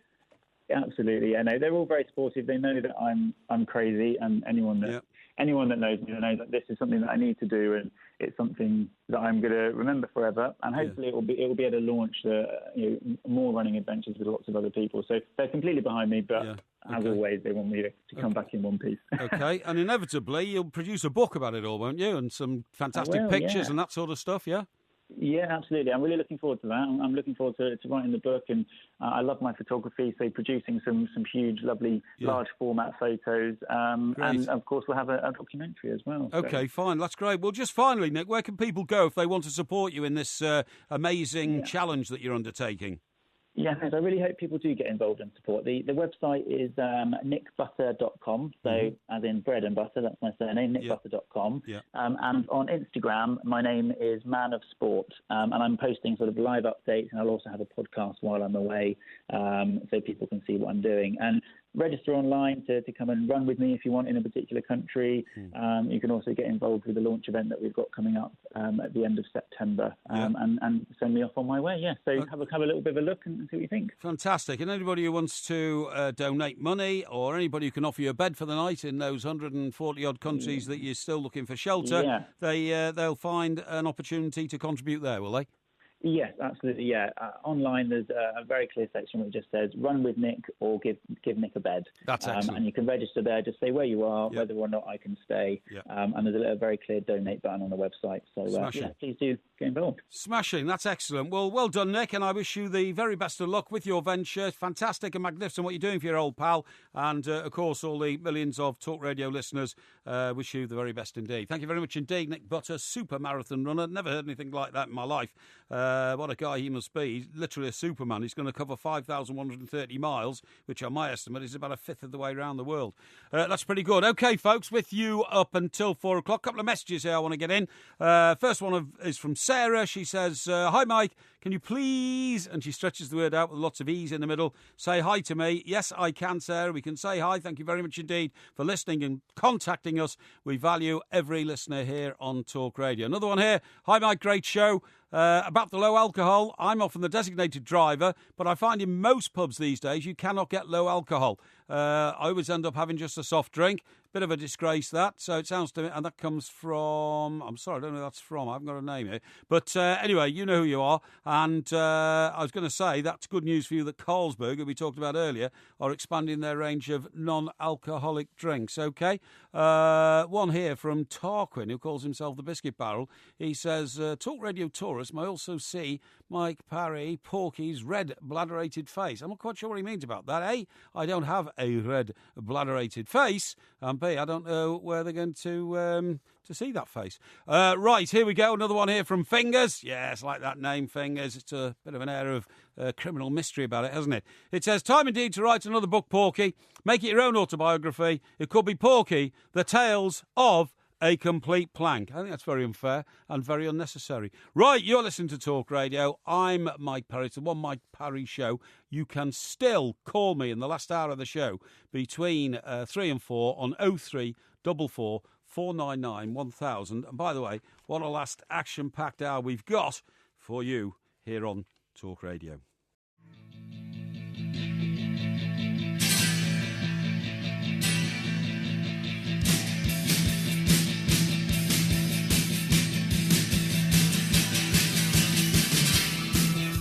OK, folks, you're listening to Talk Radio. I am Mike Porky Parry on the One Mike Show. We've got an hour left up until 4 o'clock. We've got some fantastic things to talk about. We're going to talk about this new phenomenon of dog spotting. Yes, that's right. We'll go around and take pictures of dogs, put them up on websites. We all love a cute canine, and this is taking it to an organised level. We're also going to talk about whether or not you want a jukebox back in your pub. Do people want jukeboxes these days? I'm not sure. They were big when I was in my heyday of bladderation, but whether or not they are now, I don't know. But they're much more sophisticated than a big box in a corner that you put money into and then press all the buttons. We'll talk about that. We're also going to talk quite seriously about the position of locums in our local surgeries these days, because do you want to go to a local surgery and see your regular doctor who's got a history of your medical records in front of him, or a locum who are becoming increasingly popular apparently because there are gaps in the National Health Service they can fill, and they get paid very well for doing it. OK, all that's coming up. We're going to talk shortly to Luke Gilbertson, founder of Dog Spotting, but I want to just read a few messages here, please, because so many people have taken the time and trouble to get in touch. And Danny, first off, says, ho, ho, ho, Porky just got put in his place by Victoria Bourne. It was magnificent. She says that I've missed out on getting my argument forward on proposals. Well, it wasn't really an argument, Danny, to be honest. And, of course, Victoria had a strong point of view. She's a very bright lady, and that's why I invited her into the studio to give me her views on it. Now then, old MG has gone away, but he can't help causing trouble. Paul has sent out a note saying, hey, MG, old Porky talks more about you now than when you were sitting next to him. It's non-stop. And MG replies and says, yeah, well, that's because he's obsessed with me. Can I tell you, I don't talk about him. I'm just trying to explain to you where he's gone, and he's not here. His very wide girth is not in the studio because he's lying on a beach somewhere. And as for being obsessed with him, the only obsessing me about him is his ability to drink copious amounts of wine and not do very much work when he's here with me. Adam has sent in a lovely image. He's got a chap who is unidentifiable reading a paper. It's called The Loaf Times, which I think is brilliant. Loafing Limited. Comfy levels take off, and he's talking about MG and the couch potato that he is. But that's very good. Joe Barber says, I'm loving Victoria Bourne. She's owning Porky at every news handover. It's the Porky Bourne show. Get it moving. Well, listen, Victoria's made a very big contribution to the show over the last couple of days, and I hope she will continue to do so as long as I'm sitting here in this studio. She is, as I say, highly intelligent and bright lady, and it's great to hear what she's got to say. Right, OK, without further ado, I want to find out what dog spotting is all about, and I'm delighted to say that the founder of Dog Spotting, which I presume to be a Facebook page and a website, but we'll find that out in right now, is on the line. His name is Luke Gilbertson. Luke, thank you very much indeed for joining me this afternoon. Thank you very much for having me. Well, Luke, thank you very much indeed. Perhaps you could just start off by explaining to me exactly what Dog Spotting is all about. Yeah, it's a tough one, really, to understand sort of, how I'm so passionate about it, really. Yeah. It's a bigger craze in the US, and then you see dogs out and about, and you take photos of them, and then you get points based on how good a dog they are, whether they're sort of looking away from you, or whether they're with like a famous person, or wherever they might be. So, sorry, is this about the quality of the picture rather than the quality of the animal? It's more about just the quality of the animal and how special it is, just out and about. And then my page is sort of only in the UK. And, it started off, I saw a dog in, I think, 2014 in the back of a car, and I thought, that is a photo that other people need to see. Yes. And it's sort of, been a bit of a whirlwind since then. And, I mean, now people submit them on, like, a daily basis. I also have an Instagram account, which is dogs that I see out and about. Mm-hmm. Right. Yeah. OK. Now, how much does the owner be a part of this? Because, for instance, I'm looking at a report of this morning in our national newspaper, and the dog is a very fine dog, but there's also a very beautiful young lady cuddling the dog. So is that part of the presentation of it all? For me, it's totally about the dogs. Right. Who they're with, where they are, that's not important. I just love dogs. And I love sort of seeing them out and about. Mm-hmm. And I can't have a dog at the moment, so the only way I can sort of share my love for dogs is by, getting pictures and sharing them with the world on Instagram and stuff. Yes, OK, well, that's great. Now, I'm going to read from the report I've read. It says, John Savoyer, who is 31, a photographer from Boston, I think that's Boston, USA, says that the hobby bears a resemblance to train spotting. It has been supercharged by the age of social media and the fascination with photographs of dogs. He goes on to say it's the specifics that make a train or a dog, I don't know why he's comparing a dog to a train or a dog interesting. Train spotters might ask themselves, what cargo does the train have? Dog spotters would think, is this pug wearing a really funny hat? Is it standing on its hind legs? So it's getting a dog to actually do something, is it? Not necessarily just the dog itself, Luke. Yeah, it's sort of anything you can see, really, just as special as it can get. I mean, only yesterday I saw a dog walking down the street with sunglasses on. Right. And that's sort of not something you expect to see. Comparing it to train spotting, though, I don't know. No. I know that I'd rather have a dog in my house than a train. Oh, definitely. So, yeah. Yeah, sure. It's a tough one. And all this about awarding yourself points. I mean, shouldn't other people judge whether the picture you've taken of the dog is very special? Because I'm also told there are such things as free-range dogs, which you get, greater appreciation for than, say, an ordinary spaniel or something.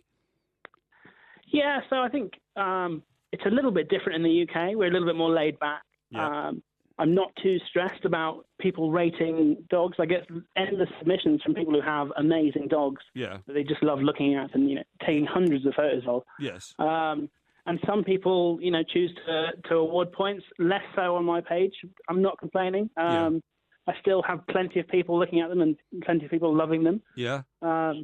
So it's sort of really up to everyone else. I mean, it's obviously gigantic in the US, and it's sort of only just starting to catch on in the UK now. Yeah. I just sort of love seeing dogs, and people love seeing pictures of dogs. Mm-hmm. Well, not so much cats. It's amazing. Not a big deal there. No, it's amazing because also there, because of this pursuit, dog spotting, certain animals have now become celebrities in their own right. So I'm just reading again from another report which I've found. Celebrities' dogs are among the most valuable. Eric Metz, who's 31, recently caught what was said to be a 12-point dog. And that's because it's the Obama's dog called Bo. So that's, the former president, obviously, of the United States. Top of the leaderboard is Bo Quintana from Texas, who photographed Lou Butina, a golden retriever in Manhattan, who has become known for hugging passers-by and has 168,000 followers on Instagram. She's really my crown jewel spot, he told the Wall Street Journal. So, I mean, are people travelling the world, trying to spot celebrity dogs?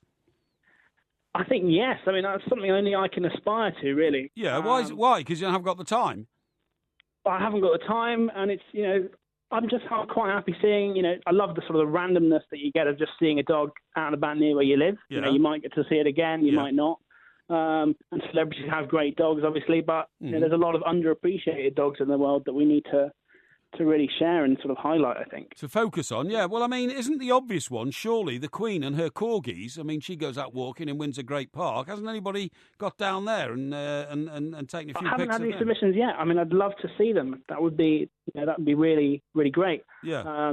I think for me, when I sort of started, I only really knew about like the Labradors and the Huskies in the world, and now there's just endless sort of cloud woofs and all of those.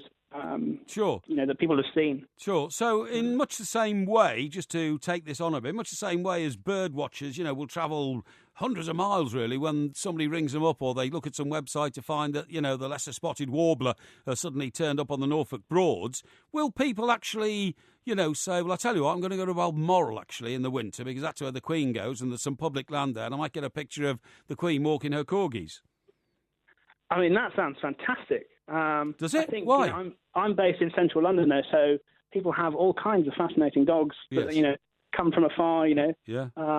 Super... sorry. Yeah. All right. I mean, didn't recently Lewis Hamilton, the world motor racing champion 3 times over, he travelled on his private jet with his own bulldog, didn't he? Yes. Yeah. Well, he's a fantastic specimen. Is that what right? A beautiful dog. Yeah. Has anybody got one of that? Not his personally, I don't think. No, okay, It's a tough one.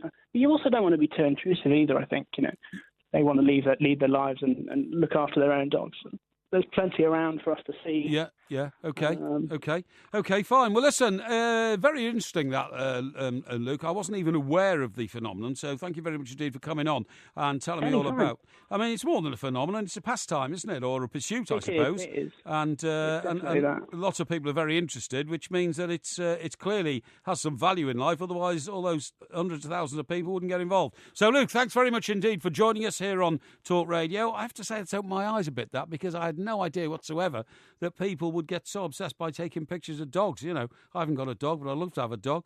Maybe a Labrador, run up and down the beach when I retire to Northumberland, but that's for another time. OK, folks, with you right up until 4 o'clock. It's One Mike, you're listening to Talk Radio.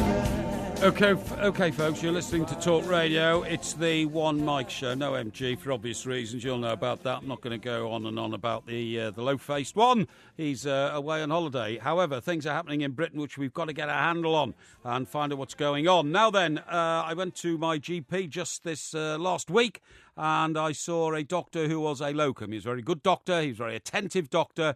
He was ringing me up, actually, in the days after I went to see him. Only went for some routine blood tests and telling me what was going on. And I didn't suffer in any way from not seeing my regular GP, who, I've seen for years. However, I am told that this is now becoming an increasing phenomenon, that young doctors coming into the health service are increasingly choosing to be locums, which means, I suppose, basically they work in different practices all the time. Now, this is something I wasn't aware of, and I wonder whether it interrupts the flow of care on a regular basis to a patient. What do I know about it? Not much, but somebody who does is Dr. Louise Irvine. She's the London GP and a member of the National Health Action Party. Delighted to say she has joined me now. Good afternoon, Dr. Louise. Thank you very much for joining me. Good afternoon, Mike. I wonder if you could just first of all tell me, does patient care suffer if they're seeing a locum rather than the GP they've been saying for the last 10 years, who not only has records on a computer in front of them, but will know intrinsically about the ins and outs of the health care they've been delivering to the patient for the past decade? Yes, I think it's not going to suffer in the sense of being the person being at risk. You said you had a good consultation with your locum doctor, but it's not the same. It's not going to be as deep, as thorough, and actually as effective. All the evidence shows that continuity of care improves the clinical effectiveness of care and the cost effectiveness, because you're not being subjected to lots of unnecessary tests and referrals. I can tell your story all over again, and the doctor really knows you well, and you can sort of start from where you left off last time. So there are lots of advantages to continuity of care. Having said that, locums have always been a part of the picture, because every so often you do need them. But the worry is if it becomes more predominantly a locum provided service, that would be worrying to me, because that would be like a shift away from the model of general practice I think is, the one that patients love and which is very effective. Yeah, I totally agree with you. And I tell you, although I've got no criticism of the actual examination I was given and the aftercare, when we first started, the locum doctor, who I say was very attentive, could not find the equipment that you need to take a blood test. You see what I mean? It wasn't his surgery, it wasn't his room. And then when he had to sort of then communicate with the nurse, at this particular surgery, there's a nurse who specialises in blood tests and things like that, they weren't on the same wavelength. So it does bring problems. But why are young doctors, male and female, coming into the health service? Why are they opting? I mean, I would have thought that when you've spent all those years qualifying as a doctor, surely your heart bursts with pride when you walk into your first practice and you become a partner in a regular surgery. Well, I think there are two kinds of locums. For example, many young doctors like to do a bit of locuming for a while in order to actually find out what sort of practice suits them best. And some of them do long-term locums, like, for example, covering maternity leave, so they actually get to know the practice and the patient. So that's something I don't think is too much of a problem. The problem is if it becomes more of a permanent state, never settling into a practice, never getting your feet under desk as being the GP for those patients. I've been a trainer of GPs as well for about 15 years, as well as being a GP. So I've known generations and generations of GP trainees here in Southeast London where I work. First of all, I can say that they are all fantastic. There's not a single registrar in our practice I wouldn't have wanted to keep. I'm really proud of the quality of those young GP trainees that are coming through. And I'm sad that some of them actually are being put off general practice not because they don't love the idea of general practice, the kind of the satisfactions from being the GP for a group of patients over a period of time, but actually there are things like the workload has become incredibly difficult now. The workload's increased, consultation rates have increased, but actual numbers of GPs per patient have decreased over the last decade. So the work has become, a lot of work has been transferred from hospitals to general practice, but there's not been a concomitant increase in workforce to deal with it. But also becoming a partner is difficult, because for some places, some partnerships, you have to buy into property. Not where my partnership, we just rent the premises, but others you're having to buy in. And somewhere like London, you just can't afford it. Young doctors can't even afford to come and live in London. I don't mean to be London-centric, but that is a fact. No, you're absolutely right. It's where property is at its maximum value and price, In London, you're absolutely right, But is the other thing as well? I mean, if a doctor's going to join a practice, doesn't he have, a young doctor, a responsibility to help with the running of the practice? Because more and more, the surgeries are now businesses, self-funding businesses, aren't they? Yes, I mean, the GP general practice for historic reasons has always been this strange thing called the independent contractor. So we're a sort of hybrid. We're partly a business where we employ our own staff, but we're very much contracted to the NHS and part of the NHS. But that is a bit of an oddity. I think some young doctors really enjoy that aspect and thrive. And obviously it depends on the ethos of the practice. What I would say, as a practice that wants to attract and keep young doctors and staff generally, we want to involve our young doctors in the running of the practice, in making decisions, helping to develop the practice, because that makes it much more interesting. And I think there is a lot that we can do, I think, to be positive about general practice. It's a great job. It's a great profession, but it's actually, as a job, is getting harder and harder. I spoke to one of my registrars the other day, and she had done a sort of full day's work with full workload, and she said, I am exhausted. And it's not just the number of patients, it's also the intensity, the emotional intensity. We're dealing with cases like, domestic violence, child protection cases, so people with mental health crises. There's a lot. At the end of the day, you're very drained. And I think the recognition has to be that the workload is very demanding, and we need to have more doctors and also more support. We need more practice nurses. pharmacists in the practice to help with medication, maybe counsellors or social workers to help with many of the social problems. That would really make a difference to our workload. And we have to reverse the decline in funding. There has been a real terms cut to GP funding, which is really ironic considering we're supposed to be transferring more care into the community. Sure. Actual funding has gone down, and that has to be reversed. And on that funding, one point I saw researching this story this morning was that actually young locums can make an awful lot more money by working as a locum in different practices because of the chaotic pay rate structure of the National Health Service in these sort of areas. Is that a fair criticism? I'm not sure. I think sometimes you get very exaggerated locum rates in the press. Yeah. Of course, locums don't have the advantage of sick pay or maternity pay or holiday leave, study leave, those sorts of things. My feeling is that most young doctors are not going into doing locums because they think it's a great way to make lots of money. Yeah. I think most of them recognise it's not that satisfying. It's okay to do for a few months or a period of time till you get a sense of what sort of practice you want to settle into. But if they felt this was their long-term career, they would not choose that because they've chosen general practice because they actually like the idea of getting to know their patients and their community. So I wouldn't say they've just gone, hey, I want to be a locum and make loads of money. No, I think that they're seeing it as a sort of second best thing to a situation which they're just cannot face, which is they're looking at general practice and thinking, I don't know if this is sustainable for me over the coming for my lifetime. And that's an issue. We have to make general practice once again, they're really attractive and wonderful profession it was once, or seen as once. And I think we can do that. Of course we can do that. That's right. So sort of back to Dr. Finley's casebook. No. Because Dr. Finley, I don't know, he had Janet, but most of those Dr. Finley types had a wife at home who wasn't working and did everything else and looked after the kids and did all of it.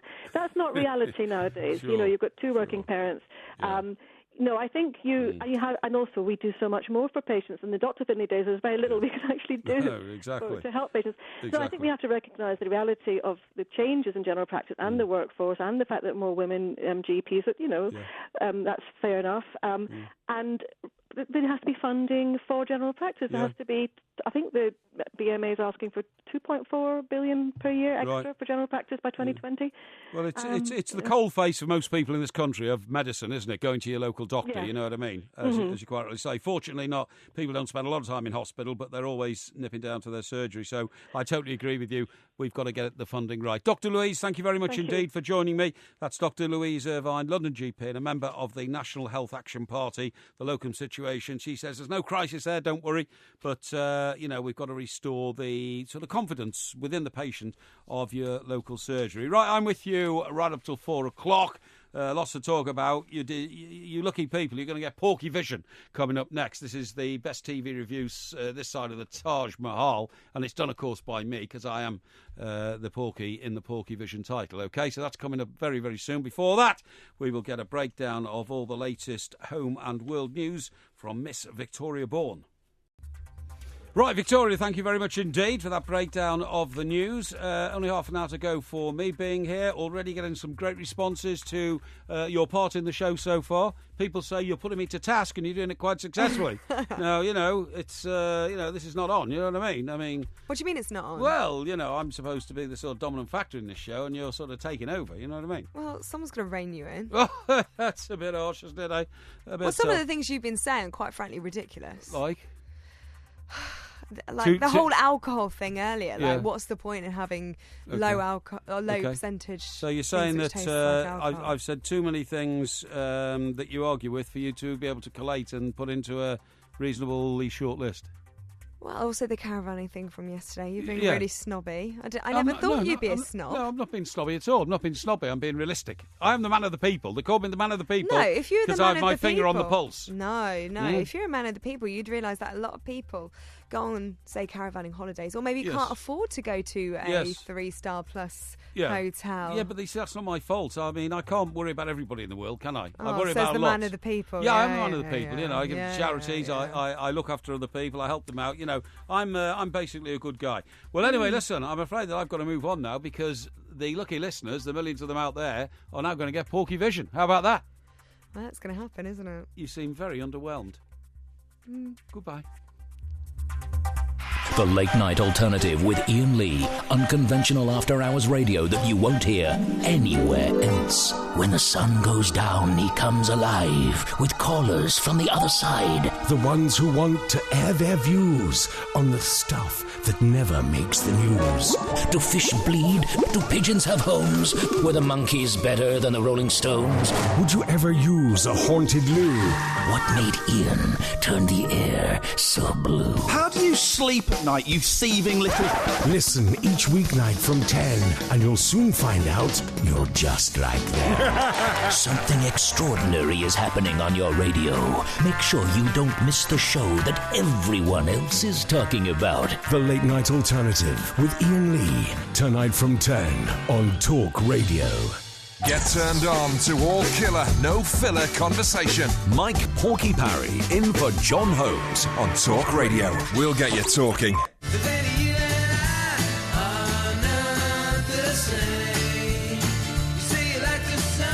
Okay, folks, it's Mike Porky Parry here. I am the One Mike Show today, and again tomorrow. Be back with you at 1 tomorrow. Before all that, of course, taking over from us today here at Talk Radio, Sam Delaney, and Sam is back down at the Grenfell Tower, the site, of course, where terrible tragedy struck back in June and claimed the lives of at least 80 people. Now, Sam will be talking to the leader of the Kensington and Chelsea Council, Elizabeth Campbell, as well as local residents who still haven't been given housing. That and much, much more on Drive from 4 o'clock. OK, a couple of messages here. Josh says, well done, Porky, keep going, and one day you'll have your own TV talk show. Well, I think that could come sooner rather than later. You know, I've been spotted several times in my life. I expect it to happen again very soon indeed. And Harry, who says, Mike, is the Porky calendar stuck on April the 1st? Dog watching, they are as barking mad as you are. That's a bit harsh, Harry. Look, every man to himself, every woman to herself. If these people want to pursue dogs, and I was amazed about how excited he sounded when I said, well, why doesn't somebody go to Balmoral and take a picture of the Queen, the corgi? And he got really excited and said that would be a fantastic picture. So I'm sort of trying to appreciate what the dog spotting's all about. I think it's as much about the human who owns the dog as the dog itself. As I said, you know, Lewis Hamilton and his bulldog, oh, magnificent beast. But anyway, keep them coming, please. I want to hear all your messages. Love hearing from you here on Talk Radio. Remember, you can call on 03444 499 1000. You can text us at Talk, TLK, and a message to 87222. You can, of course, get us on Twitter, and you send it to @Talk Radio. Right, thanks very much indeed. It is now time for this.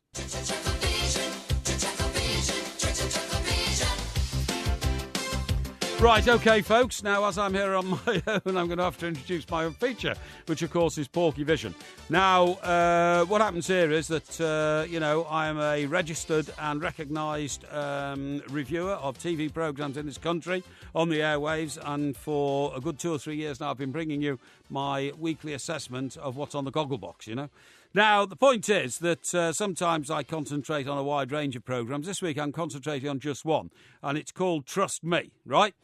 Now, the reason it's called Trust Me is it's about a doctor, but it is a very ludicrous plot. And the lady who is the main character in this, I've forgotten her name because I can't remember what it is, but she is going to be the next Doctor Who. Now, and somebody will tell me the name of her in a minute, I'm sure. Now, hang on, it's Jodie Whittaker. I've just remembered. That came straight out of the top of my head. Now, Jodie Whittaker, right, she presumably made this show. I think it's a 4-part show. It's called Trust Me because, you know, you can trust me, I'm a doctor. It's a play on that sort of phrase, you know what I mean? And she got this, she obviously got this made before she was appointed as Doctor Who, because if she had already been the next Doctor Who and somebody had come to her with this ludicrous plot for this ridiculous 4-part show, Trust Me, she wouldn't have taken it, because I think the credibility of anybody in this show is not going to be great at the end of it. Basically, the plot is this. She has been a nurse in Sheffield, right? And her relationship with the father of her child has split up. I think it's a marriage, actually. And she wants a new start and all this kind of stuff. She wants to get away. And so she goes and confides in a friend who is a doctor.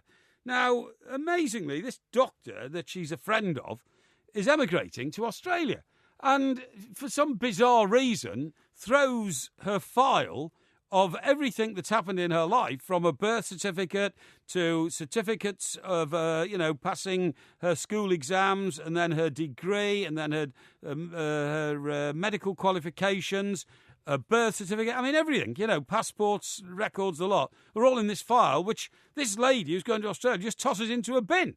I mean, how mad is that? Because if all your most valuable documents were in a file, you simply would not throw it away in a bin. Why, in the first place, would you throw it away? Because you're going to start a new life in Australia. Don't you think you'd probably need it anyway to prove who you are, going to another country with the medical qualifications you will need there to become a doctor down under?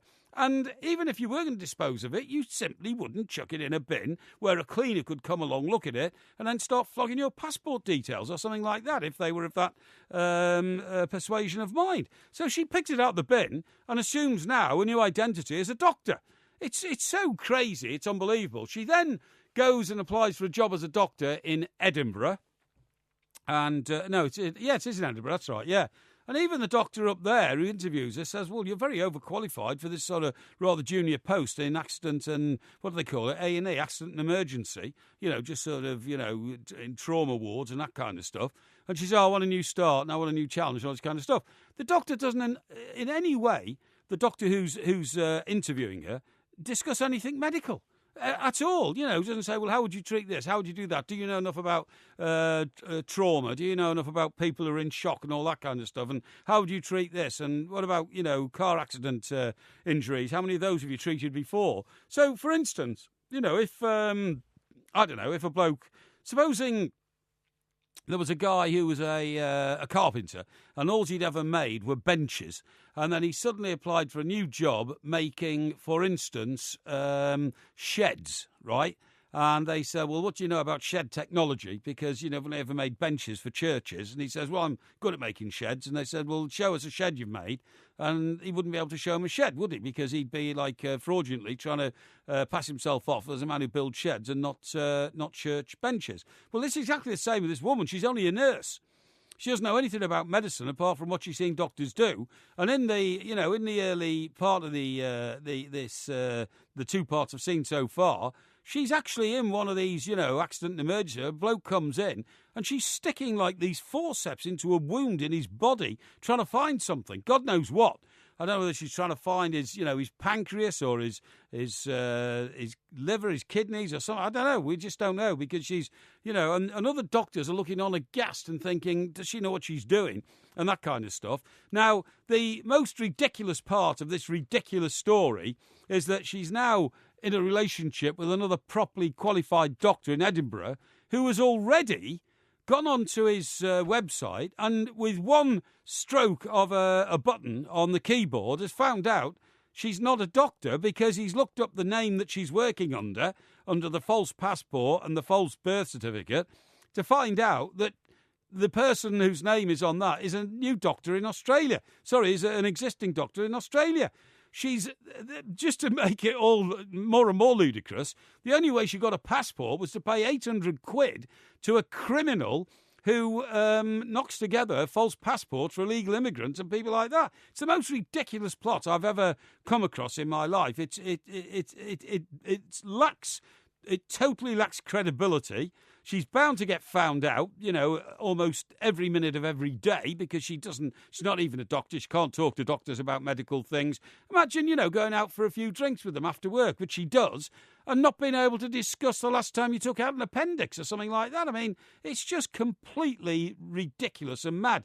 On top of all that, she's got an enthusiastic newspaper reporter from the Sheffield Express, which is a mythical paper because the only 2 papers that ever existed in Sheffield were the Sheffield Telegraph and I can't remember what the other one was, but it went out of business years ago. But certainly the Telegraph was the evening paper, and this guy is chasing up from Sheffield to see her because when she was a nurse, she wanted to be a whistleblower and tell everybody how dreadful everything was in the National Health Service. The reporter in those days wasn't interested, but then his editor found his notes and got interested. And believe me, newspapers these days, weekly newspapers, simply do not have the ability to send reporters on journeys hundreds of miles and offer money to people for exclusive stories on what's wrong with the National Health Service. It's all complete and utter dross and rubbish, and I don't think I'll bother watching the next 2 episodes, so I won't be able to tell you how it ends. So if I were you folks, if you want to see how this really sort of mishmash of a plot unfolds, because it's so improbable and unlikely, I'm afraid you're going to have to tune in yourselves and watch Tell Me, starring the next Doctor Who, Jodie Whittaker. But quite frankly, the woman she's playing, the nurse stroke doctor she's playing, trust me, should find a TARDIS quick, get in it and push off to another age, because this just ain't working. That was Porky Vision, and you won't get a better review of those programmes anywhere in the world, or certainly not this side of the Taj Mahal. You're listening to Talk Radio.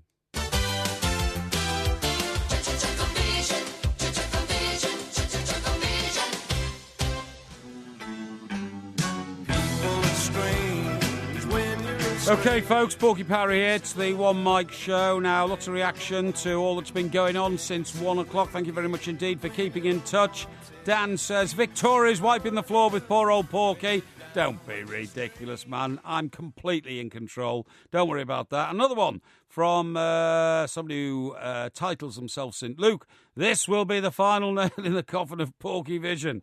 On his own. Goodbye, Talk Radio. I mean, what on earth are you talking about, Luke? I have to tell you, it's one of the most popular features in the whole of Talk Radio, and even on our sister station, Talk Sport. And people wait for this throughout the week to get the absolute compact and concise view of what's happening on British television. And I will get the normal tributes for this as the day moves on. However, there is a little video we put out, Talk Radio. It's from Talk Radio's website, of Victoria and I debating the issue about how you should propose to somebody. And yes, Victoria comes over very well. Very bright lady, debates very well. Have a look at that. Go to the Talk Radio website or pick it up on Twitter at Talk Radio, OK? I, of course, star in that as well. Right, now then, issues surrounding public houses are always high on the agenda here on Talk Radio and here on the One Mic Show. I'm delighted to say that I have with me now Tom Stainer, who's Head of Communications at CAMRA. I want to talk to you, Tom, and welcome to the show indeed. Good afternoon. Good afternoon. How are you doing, Porky? Very well indeed, Tom. Thanks very much. 2 issues I want to talk to you about. I want to start off with your view on jukeboxes in pubs, because it seems to me that I've been reading about a company who's going to come to England from America, and we're going to have jukeboxes back in pubs, but they're not going to be the big old chunky things we used to have where you press buttons and put money in. These are now going to be electronic. You can even call it up on your phone and listen to it personally. Yeah, and there seems to be a bit of a dying breed. I don't remember the last time I saw a jukebox in a pub, but I certainly remember when I was a student and up in Newcastle, we had a good mental map of all the pubs in the area that had free jukeboxes, and they definitely some that drew us into the pubs. Yes. But I think like many things in pubs, it's down to licensees to work out what their customers want and just to give drinkers choice. So if someone wants a nice quiet pub, that's about equally. If you want someone that's got a jukebox that's got a good selection on, then having a new company coming over and providing a high-tech version of that sounds great. Yeah, exactly. I think Wetherspoons actually, one of the premises of Wetherspoons was always no music and no football, wasn't it? They seem to have done okay out of that sort of formula. Yeah, I think their original sort of business plan was to make sure that there's no music, there's no TV on big screens, there's no loud jukeboxes or fruit machines, and certainly that's proved successful for them. But equally, you can see by going into different sorts of pubs that there's a market out there for people who want a pub that's got loud music, a lot of excitement going on. Oh, sure. And maybe they don't want to hear what their friends are saying. No, background music. I think it's all about the sort of age range, really, of people who go into these pubs. I mean, I would like a bit of loud music when I was in my early 20s, but crikey, all I want to do now is be able to get into a quiet corner and read a newspaper or two, And I'm with you on that one. Yeah, that's where we all change. Now, the other issue, Tom, is I grew up in Chester, and I don't know why, but I seem to think that was one of the original locations of CAMRA, in about the sort of late 70s, early 80s or something.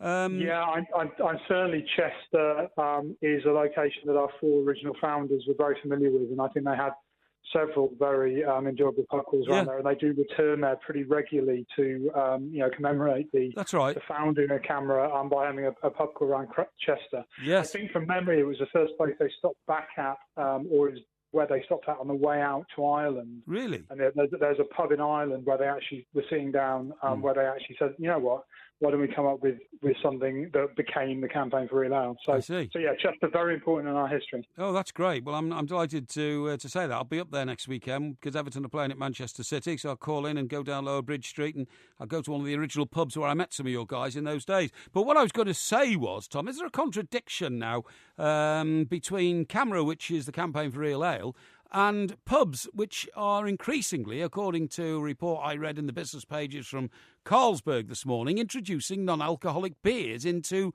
pubs? I mean, I'm not asking you to condemn non-alcoholic beers, but if the Campaign for Real Ale is about ale, and non-alcoholic beer is not ale, is it? Again, it goes back to what I said earlier on, which is, pubs, good pubs are about choice. And, yeah. And, they've always offered a wide choice of things from, real ale, beer, lager, to soft drinks, spirits, fruit juices. So they're places where you can go in and get what you want, basically. It's what customers want. If they want a beer, they can have a beer. If they want an orange juice, they can have an orange juice. Yes. It's the great thing about pubs. Yes, OK. Well, I kind of accept that. And the point is, these days, pubs are under threat because they're closing all over the place. Pubs have got to be better. That's not necessarily a bad thing, is it, to drive up the standards of pubs? I mean, nobody wants to see pubs closing down. But in my experience, Tom, a lot of pubs that have closed down were pretty poor pubs. No, and absolutely. And what our pub protection campaigning is about is not saying pubs should be protected at all costs, however terrible they are. And we do a lot to encourage pubs to raise their standards and make sure that they are delivering a really good service to people, because none of us have that much money to spend on leisure anymore. And we want to choose carefully where we spend it. So why go and waste it on somebody who's not giving you the best service they can? Yeah. But what we have called for, and what we continue to call for through our campaigns on things like business rates for pubs, a reduction for business rates, or indeed our campaigns for tax on beer, just to make a level playing field for those guys that are working so hard to run our pubs, and make sure that they're starting from the same level as other businesses. So if they are running a brilliant business, they get rewarded for that. Yeah, no, I totally agree with that. I was in Liverpool last weekend. Again, it was an Everton game and all that. And you can see how costs are being squeezed on pubs, because I was in one, really nice pub before the game, and it was 2.5 hours, 3 hours before the game. One poor barmaid was trying to cope with, half a dozen orders at the same time. And that's all about the cost of running pubs, isn't it? Yeah, I know staff is a high cost, and also making sure you've got good trained staff is important. But good trained staff, they deserve good wages. So exactly. There's so many other overheads for a pub, which is why they struggle to compete on price with supermarkets, which again goes back to the campaign we've done about duty rates and level playing fields. Because pubs give you such a great experience to enjoy whatever you want to drink. That's right. They're facing so many overheads, so they really need to be supported and help to make their business viable. That's right, and it's the ambience of a pub we all like to be in. Listen, thanks very much indeed, Tom. It's always great to catch up with you there. Good luck with the continuing campaign to keep our pubs open and great places to go. Right, Sam Delaney is coming up next. Sam's not with me in the studio, as he normally might be at this time of the day. He's down the line at the Notting Hill Methodist Church by Grenfell Tower, and we've got him with us now. Sam, a very good afternoon to you, pal. And a very worthy show coming up. Yes, hi, Mike. Yeah, we're back. We've had a couple of weeks break from being down here, but it's good to be back and see all the friends we've made here over the last couple of months. And we've got another packed show with various different voices from around the area, including a couple of residents of Grenfell, former residents of Grenfell, still living in hotels now. 2 months later, we're going to be catching up with them on what their life is looking like at the moment. We're also going to be speaking for the first time to the elusive leader of the Royal Borough of Kensington Chelsea, Elizabeth Campbell, who we've been chasing for quite some time to come on the show. Okay. She'll be joining us at 5:30, and if there's any local residents listening to the show who want to ask questions, they can, of course, give the show a buzz or tweet me at Delaney Man, and I'll put those questions to her. Yeah, absolutely fantastic. OK, Sam, great show there coming up, and as I say, it's an issue that we don't shy away from here at Talk Radio. Sam will get right to the heart of it. That's great. Right, OK, folks, well, thank you very much indeed for having been with me since 1 o'clock.